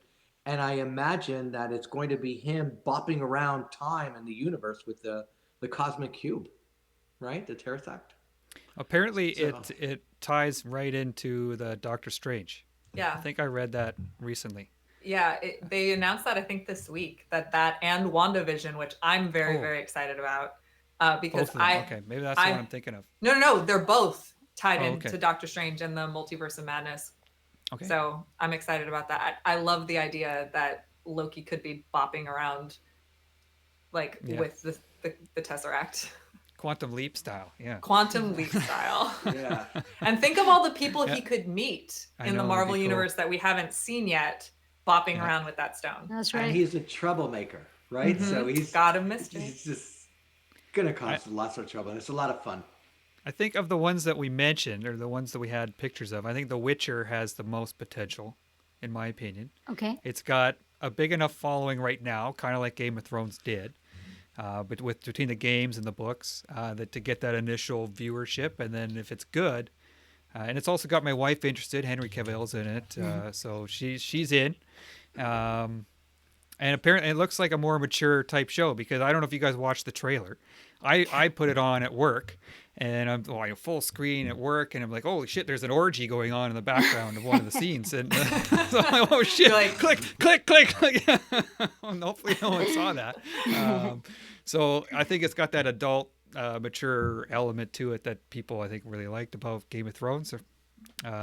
So that's my choice. But I am excited about it. Just quickly, there's another show that's been talked about. Have you any of you read books by Patrick Rothfuss? Yes. The Name of the Wind, or the Yeah. King Kriller trilogy. That's apparently going to be developed into Yeah. series. Yeah. So I'm really excited about that. That. And you know what? That's one of the few. That's a fantasy book. I don't know. You do, Charles, Gina. You haven't read those ones? No. No, It has not been finished yet. It's hanging Yeah. on the third book coming out. We don't know when. But that's I got my wife to read that, and she loved it. And she's not a fantasy person at all. Excellent series. Really good. Really good. so- So who's going to make that? What studio is doing that? I can't recall. I thought just, it was also a BBC thing. possibly. I Okay. honestly don't know. I just saw I follow the author on Twitter or whatever, and I think he sold the rights and it's in development, but I honestly don't know where it's coming or when. But I'm excited about it because it's an amazing stay tuned. series. Yeah. Like Yeah. really, really good. And you guys both have time to read the books because it probably won't come out for at least another year, probably two. Yeah, and the third book, who knows? I mean, So it's like a fantasy similar to Game of Thrones, kind of. It's set in. it centers It's a- around a guy who. Susan, why don't you explain it? No, it's a fantasy, but I don't necessarily know that I would classify it anywhere near Game of Thrones. Okay. No. What timeline? Like, are we with It's a technology? separate Are world. we- It's a mix of magic and kind of like ancient. I don't know what you call it. It's more advanced than Game of Thrones. There's Okay. technology there, but it's centered around magic. And the main character was with a traveling band of circus, like a circus, right? Mm-hmm. And he's like a bard. If you're a Dungeons and Dragons fan, he has his guitar and his magic kind of centers around that, and he's like a savant at basically everything that he does, and he ends up getting this magic university, and he has no business of ever getting into because of where he came from, and I don't know how to explain it. It's an excellent series though, and I really am looking forward to it. Hopefully they do make that into a TV show soon. Yeah. So is there Awesome. a villain in this story? Like, what's the objective? Like, what's happening that makes this story interesting? Should I say, Susan? I don't think All you right, should I say can't say. because I I can't think say it's that. kind of fun to discover Yeah. what it is. Yeah. Okay, I'm not leave gonna it at say. that. I'll leave it at that. Okay, so some more news happening these days. You've probably heard about it almost daily. Is these sort of old school directors, Martin Scorsese, Francis Ford Coppola, have all kind of piped up. Oh, Marvel movies they're not cinema. They're not cinema. They're And theme parks, is what he said. yeah, and then you got all the. So we'll throw up the quotes and people can read them, and he's basically throws them under the bus, and then you get all the responses from Robert Downey Jr. and whoever, Benedict Cumberbatch, and Um, so, Susan, you've read all these or heard all these in the Mm-hmm. news, I'm sure. What's your Mm-hmm. take on it? Is this so? Is he being too harsh? Is this anything unexpected for you? I was kind of taken aback, if I'm being honest, by it, because to say it's not cinema is a subjective medium and it's an art form. And for you to say that, even after everything that you've contributed to cinema itself, like, come on, man. Like, that's like, it's like throwing blood on someone else's artwork, like painting. Like, you can't do that. Just because it's not for you doesn't mean it's not for someone. And the part that really bothered me was the part where he was saying, I'm paraphrasing here, like something about the characters not having emotional depth or not being able to Mm-hmm. connect to them. Are you kidding me? That's Like, the are you, reason behind like success, right? That's the yeah, sole like, reason. do you not, like, I mean, obviously you didn't because you said you didn't, but the difference between Tony Stark when we first met him in Iron Man to what happens at the end of Endgame, the Tony Stark we met in Iron Man would never have done that. And there's even a quote in the Avengers in 2012 where Cap is like, "You're not the guy who would lay yourself over the wire so other people could crawl over you." And then Tony's like, "Well, I would just cut the wire." Like, but then that's exactly what Tony does. He's the guy that lays down so that everybody else can win. Um, that doesn't resonate with you emotionally, we need a Yeah. Turing test for you because you might be some sort of android. I think they're very harsh, and I don't agree with them. And I love Scorsese movies.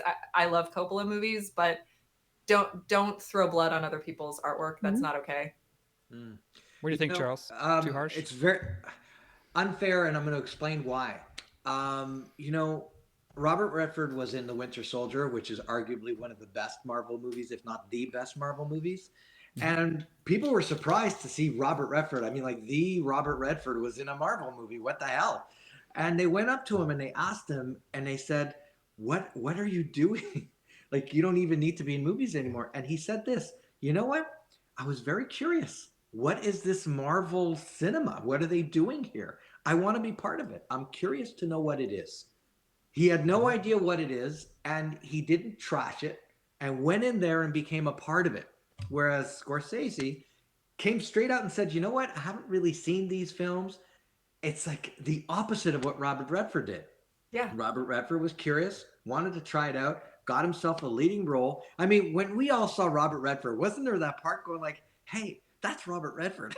You know, kind of like surprised to see a guy of this stature in a movie like this. And it's a shame that these other guys, you know, don't look at it that way. And, you know, one other thing, in the early 70s, when those movies came out, you know, Taxi Driver and The Godfather, there was a lot of backlash against those movies because it was considered violence porn. Now, you know, we don't really view it as violence porn, but in those days, we just didn't see stuff like that. And of course, they had, you know, they were fighting. Well, this is an artwork. You know, these are compelling characters. You know, we're taking them in different directions. And eventually, the audience were won over. And I just think that uh, when you become the voice of a generation, you kind of forget at one point that you're not talking for every generation that follows. And that's probably what's happening right now. Not my Yeah. Luke. You know, it's the same thing. Not this Mm-hmm. isn't my Luke. This is their, but this is their Luke. It's the same thing. Like Yeah. Robert Redford and Mark Hamill, that's a similar mentality. Like, not the same, but similar. Like, I'm going to play this not for us or not for me, but for what could be. Yeah. So, Gina, what do you think? So, you know, I mean, right off the bat, obviously, you know, you can argue that we're all a little bit biased because, you know, we will sit first weekend, we're in there for these movies. We love it. This is our love for these characters predates the movies. So, yeah, obviously, I do think his criticism is too harsh. And I do believe that it is cinema. But I think the best criticism was what James Gunn had said, and I gave you the quote there. Yep. I got it The up here. best that could pretty much sum up what I feel is that you know what he says that superheroes are simply today's gangster cowboy movies. So back when the cowboy movies, westerns, the gangster movies of the, what was it, 1940s or 50s? I mean, those movies were not made for high cinema. They were made to get the young boys in the cinema, the young men. They were not high cinema. But over time, then you had the artistic directors take on these genres, no different than Coppola. So James Gunn said it better than I can ever say it. I mean, these superhero movies are the cowboy movies and the gangster movies that were way back decades ago. But I can also argue. I like to argue both sides of anything. So to argue and to support this criticism, I can also say, you know what? In a way, I'm just arguing. I'm just being devil's advocate. He does have a point in the sense that these movies, for a large sense of it, are made to push products. Mm-hmm. And that is the difference between that and cinema. When they're making Downton Abbey, and they're filming Downton Abbey, they're not trying to sell X, Y, and Z, and they're not trying to sell a theme park. They're doing it in cinema. So I'm just playing devil's advocate, right? All right. Where these ones, maybe someone can argue, these are meant purely, having Loki take that, come back in the Avengers just to get that Tesseract is purely meant to sell him when they do Disney Plus and have his own show. So you can argue that's a counter argument. Does that mean that it's not cinema? I still believe these are cinema. I'm just doing that counter argument here. It's still cinema, and I do believe that more and more artistic directors are going to be taking on these films, and it will get nominated. It will be no different than gangster films. Well, it already has, right? With the Dark Knight. Black Panther. There you go. Black Panther. There you go. Or even with like Heath Ledger winning his Oscar. So I do believe that this is cinema. It's just a different type of cinema. Yeah. So I think the one thing that I'll argue with him is what Susan touched on. And this last sentence here: it isn't cinema if human beings try to convey emotional, psychological experience to another human being. Well, that's I disagree with that. Yeah. And the connection part to these characters, and nobody cares. Like, there's a deep connection to the characters. So, I mean, I guess I wouldn't expect someone like Martin Scorsese to say anything different. I guess I was just like, yeah, whatever, who cares? I'm still gonna go. Yeah, but if he's kind of like my dad said. It'd be like my dad saying, "Oh, this superhero crap." It's like, yeah, whatever, Dad. But he did Hugo. So, and Hugo was about a boy hiding inside a Paris station for years. I mean, with like a mechanical robot left by his father. So that has a bit of a whimsical fantasy element to it as well. And so I don't see how Hugo, the movie that he did for kids, is any different than Civil War, Winter Soldier, any of that. So, yep. Yeah. Yeah, so I think we're unanimous here in thinking that it's a little Surprise. harsh. Yeah, a little harsh, but maybe biased opinion. Okay, so we'll move on. Last question, and this kind of ties into what Julio was asking earlier in the show. Julio asked Susan, "What are you still collecting today?" I like that the question is still collecting. Like, you think that I collected long before that job. I'll collect long after that job. It's part of me. So nowadays I'm still collecting the same stuff. I do fall more on the statue side of collecting, more so than the 6 scale figures, in spite of what you're seeing behind me. I'm in Zach's studio. So he's a very, very big 6 scale collector. So you can only imagine what our collection is now that we even have room for. I'm just thinking of the move from California to Louisiana. It just must have been hell. Don't even get me started on that. All right, just passing. that was a lot of. I didn't take a picture of this before I tried to put it back in the foam. I really hope it's not broken when it gets here. So far so good. That's a knock on wood for me right there. But I was telling them before we went live a little bit about. I recently, because the one thing that I had to really pare down on was Funko Pops, because Funko Pops are kind of like bunny rabbits in spring. Like you start out just with 2 because there's just 2. That's that's harmless, right? And then the 2 bunny rabbits keep turning into like 50 and then 100. And then you're like, wow, I have a storage unit that's half full of Funko Pops and I really need to get rid of them. So I pared down a lot on Funkos. Not that I don't love them. I adore them. And what I love about Funko as a company is that the whole, you can be a fan of anything and there's a Funko for it. Like, Yeah. Exactly. You like can even find if every you're, character. yeah, or transcend that. If you're a fan of American history, you can get the Crossing of the Delaware as a Funko Pop. I Like, know that I didn't know. that is no, you can. It's like That's a Target awesome. exclusive, I think, but it's crazy. And even if you're a fan of like football and baseball and hockey, like you can get Funko Pops for them as well.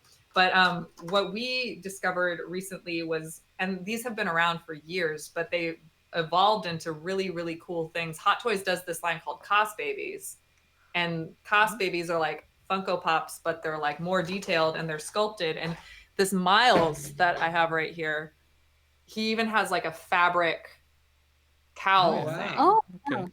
So there's cut and sew involved on it as well. And also he's magnetic, so you can put him on like the fridge and things like that. Oh, So like wow. true oh, that's Spider-Man. cool. But that's my new thing that I'm getting into, because I obviously need something else to start collecting. Mhm. We all But do. yeah, it's 6 scale figures, statues, mostly quarter scale statues. I try not to dabble in, because there's a lot of range of statues. Mostly quarter scale. I love Prime One and everything that they do. So the third scale Prime Ones are like the biggest I'll go usually. Mhm. And Do you then have anything down on to pre-order with third scale Prime One? Anything upcoming? no, not yet. I have one statue just because I've been a quarter scale for at least the last 15 years, Mhm. and I finally took the plunge and pre-ordered the Poison Ivy. You know? Ooh, Do you and know which she's one that one is? pretty. Is she the one It's with the very like? nice. Yeah, yeah. It's Yes, very the nice. huge- There's like no other way to describe it except it's Well, like that's it. this. That's it. This That's one, it. Yeah. this one, yeah, and we all know. Yes, that We one. all know yeah, we this all one, know. right? Yeah. Yeah. It Oh, finally broke. I resisted for so long third scale, and they finally got me. That's huge, you know. it's huge. I saw it at Wonder Festival last year. It is quite large. It's not. I don't think it's as big as Superman though. Superman is enormous, but I think Poison Ivy is a little smaller. I hope. I don't have it coming, but cool. Have you seen the Iron Studios Mini Co? Just if we're on that kind of smaller Yes, vinyl I stuff. have. They're pretty cool. They're pretty cool as well. If you need something else to pile on, Yeah, because yeah, who doesn't, right? yeah. Yeah. That's the hardest thing about collecting. You keep on saying, well, maybe not you, but I know I have, where I say things to myself like, this year I'm going to slow down.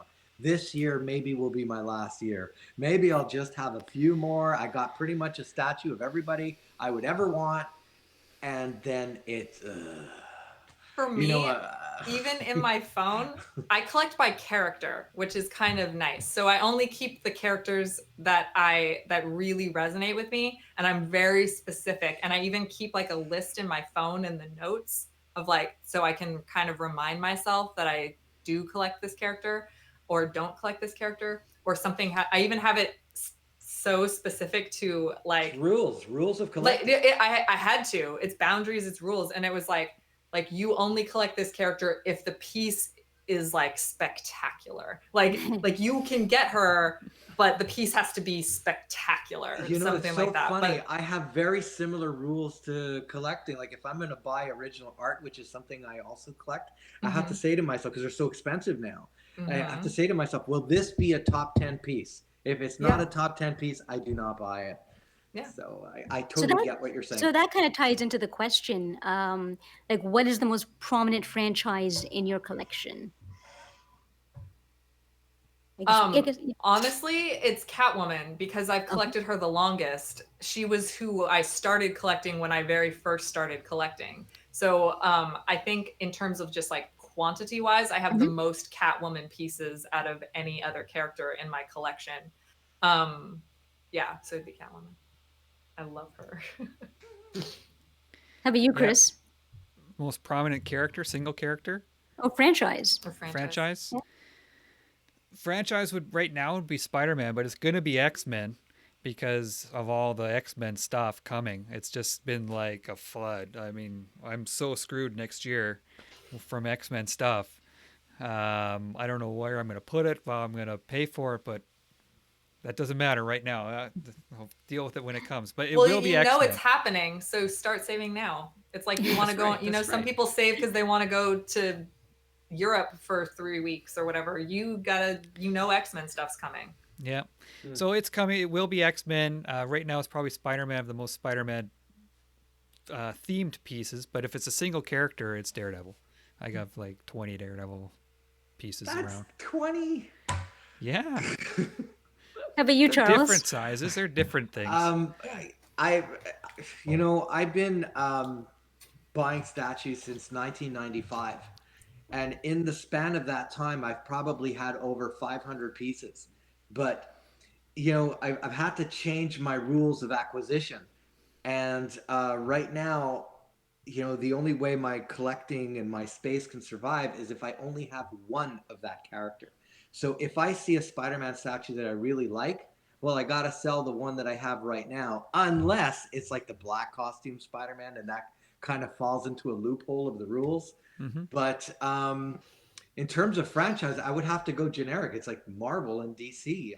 I do not collect Star Wars because that would be too much. But I do have two Star Wars pieces which were just irresistible. The biker scout one on the bike, and also the XM Darth Maul.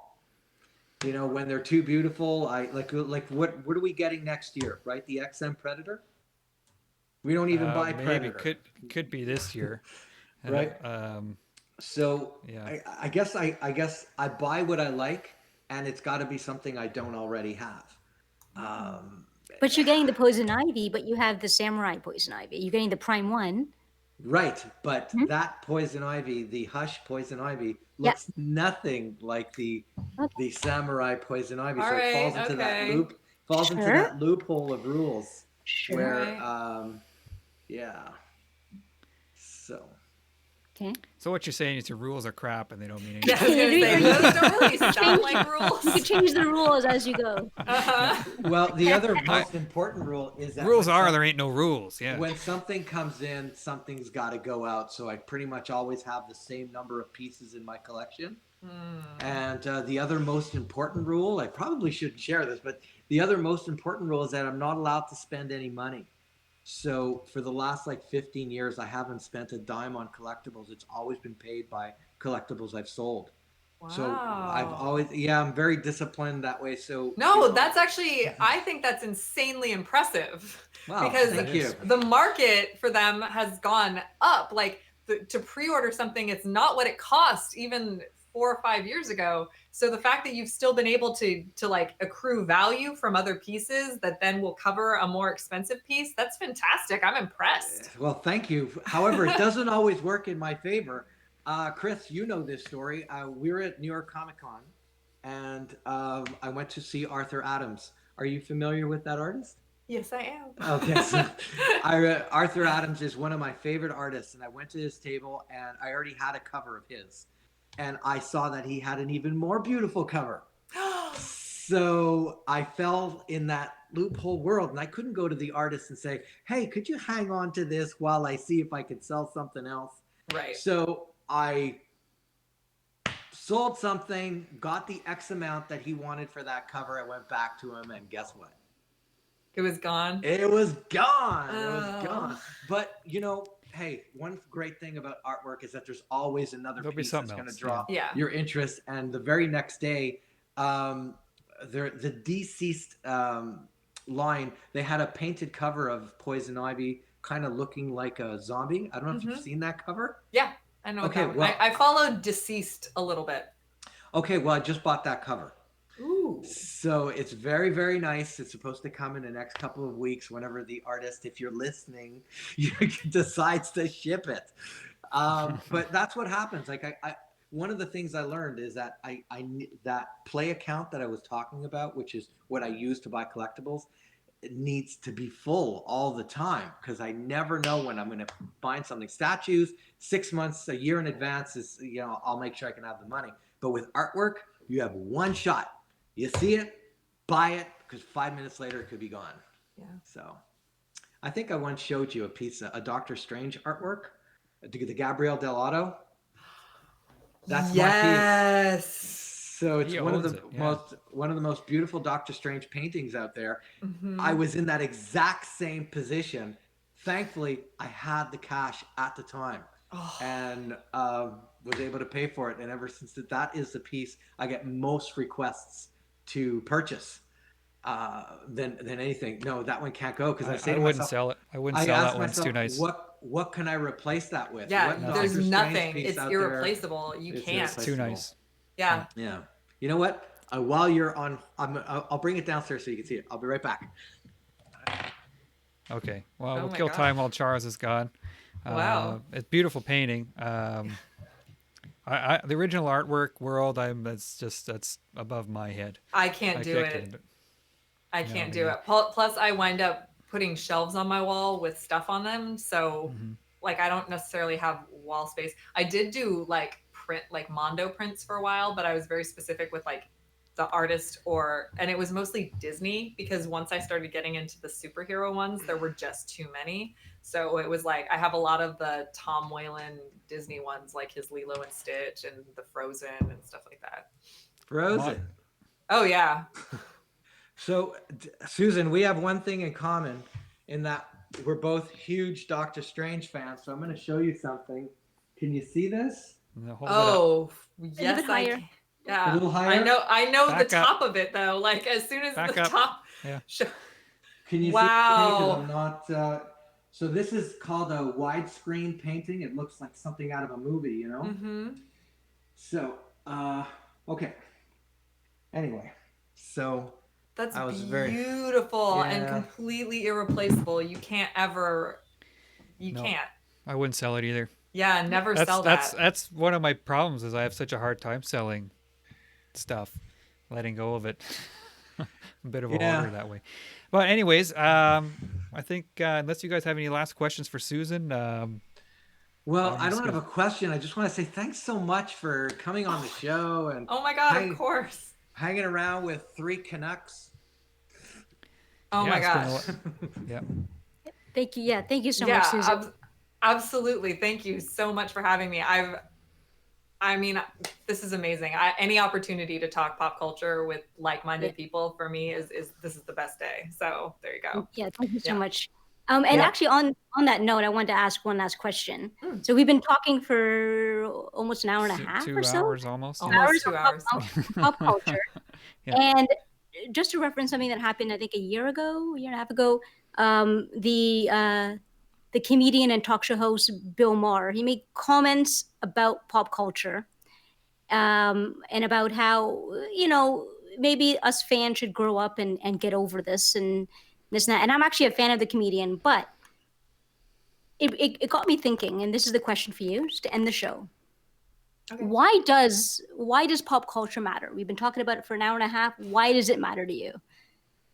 Why does it matter to me, or why do I think it matters? No, actually, why does it matter to you? Okay, why does it matter? It matters to me because I feel like it is so difficult in this world to really connect with people. And yes, the internet has made it a little bit easier, but has it? It does give us the opportunity to meet people that we haven't met or that we wouldn't have met otherwise. Like I don't know how we would have met if not for pop culture or we for would the not internet. have. You know, like that wouldn't have happened. But why it matters to me is because because it's consistent and it's an art form like that is something that I can go to if I'm having a bad day and I'm struggling with a lot of anxiety. I can pick up a comic book where the same thing is happening to a character with superpowers. And if it can happen to someone who literally can do anything, then I'm okay. And if I feel insecure about something, I remember that Luke couldn't pull the X-Wing out of the swamp on the first try. Like no one can do things right away, and neither can these characters. So why they matter so much is because Princess Leia has to watch her planet die in order for the next step of the rebellion to really get its like feet. If we have to go through hard things like these characters, like maybe obviously not in the most extreme sense, but they're human experiences at the end of the day. Pop culture is humanity at its core, and it's what we come up with to deal with stuff like, you know, floods and hurricanes and fires that take over things. Like, we developed these stories and these characters and these myths in order to be something more, and the fact that they've still managed to have emotional weight is incredible. The fact that we can pull up someone like a Luke Skywalker or a Peter Parker or a Stephen Strange and still know what they're going through, even though they have different experiences than us, that shows that we're not all that different. And that's why it matters to me, because you have to, in a world where everybody's trying to be so different, to find the connections and find the similarities between us is what's going to matter in the end. That's all that matters in the end. Wow. That's an excellent answer. That's an excellent answer, because when I thought about the question a year ago, and I couldn't even formulate an answer right away, and you kind of did it on the hot seat. That's your skill. That shows who you are, and then you came up with that like that. We did not prepare these questions, by the way, so you had no idea that was no coming. I had no idea that was and going to be asked. You came up with a Though I do like that I had a harder time with like some of the like who should play this character than I do with something like that. Yeah, I think it's because I do spend a lot of time thinking about, like, you know, because we do, as fans of pop culture, we hear a lot of criticism from people who don't get it. So I definitely have spent time introspectively kind of questioning myself, like, should I just get over it? Like, why am I doing this? But at the end of the I actually never really gave it much thought in terms of, until I heard Bill Maher's criticism, and he's pretty much deconstructed, you know, grow up and get over this, and why are you doing that thing? And then it's like, you know what? If I don't agree with that, then it's up to me to formulate a proper response. And why does this matter to me? So it took me a while to actually think about it. Well, why? Okay, why is this important? You came up with it on the spot. That's beautiful and perfect. Thank you. Thank you. All right, so I think once again, thanks, Susan, very much for joining us today. Thank it's been you a lot guys of for fun. having me. It was so fun. Yeah, so anytime you want to come pop back on and talk the pop culture, oh, totally, that would be great. And yeah, thanks again for joining us. Thanks to everyone for watching, and Thanks we'll see you everyone guys. for popping by. We'll see you guys next time.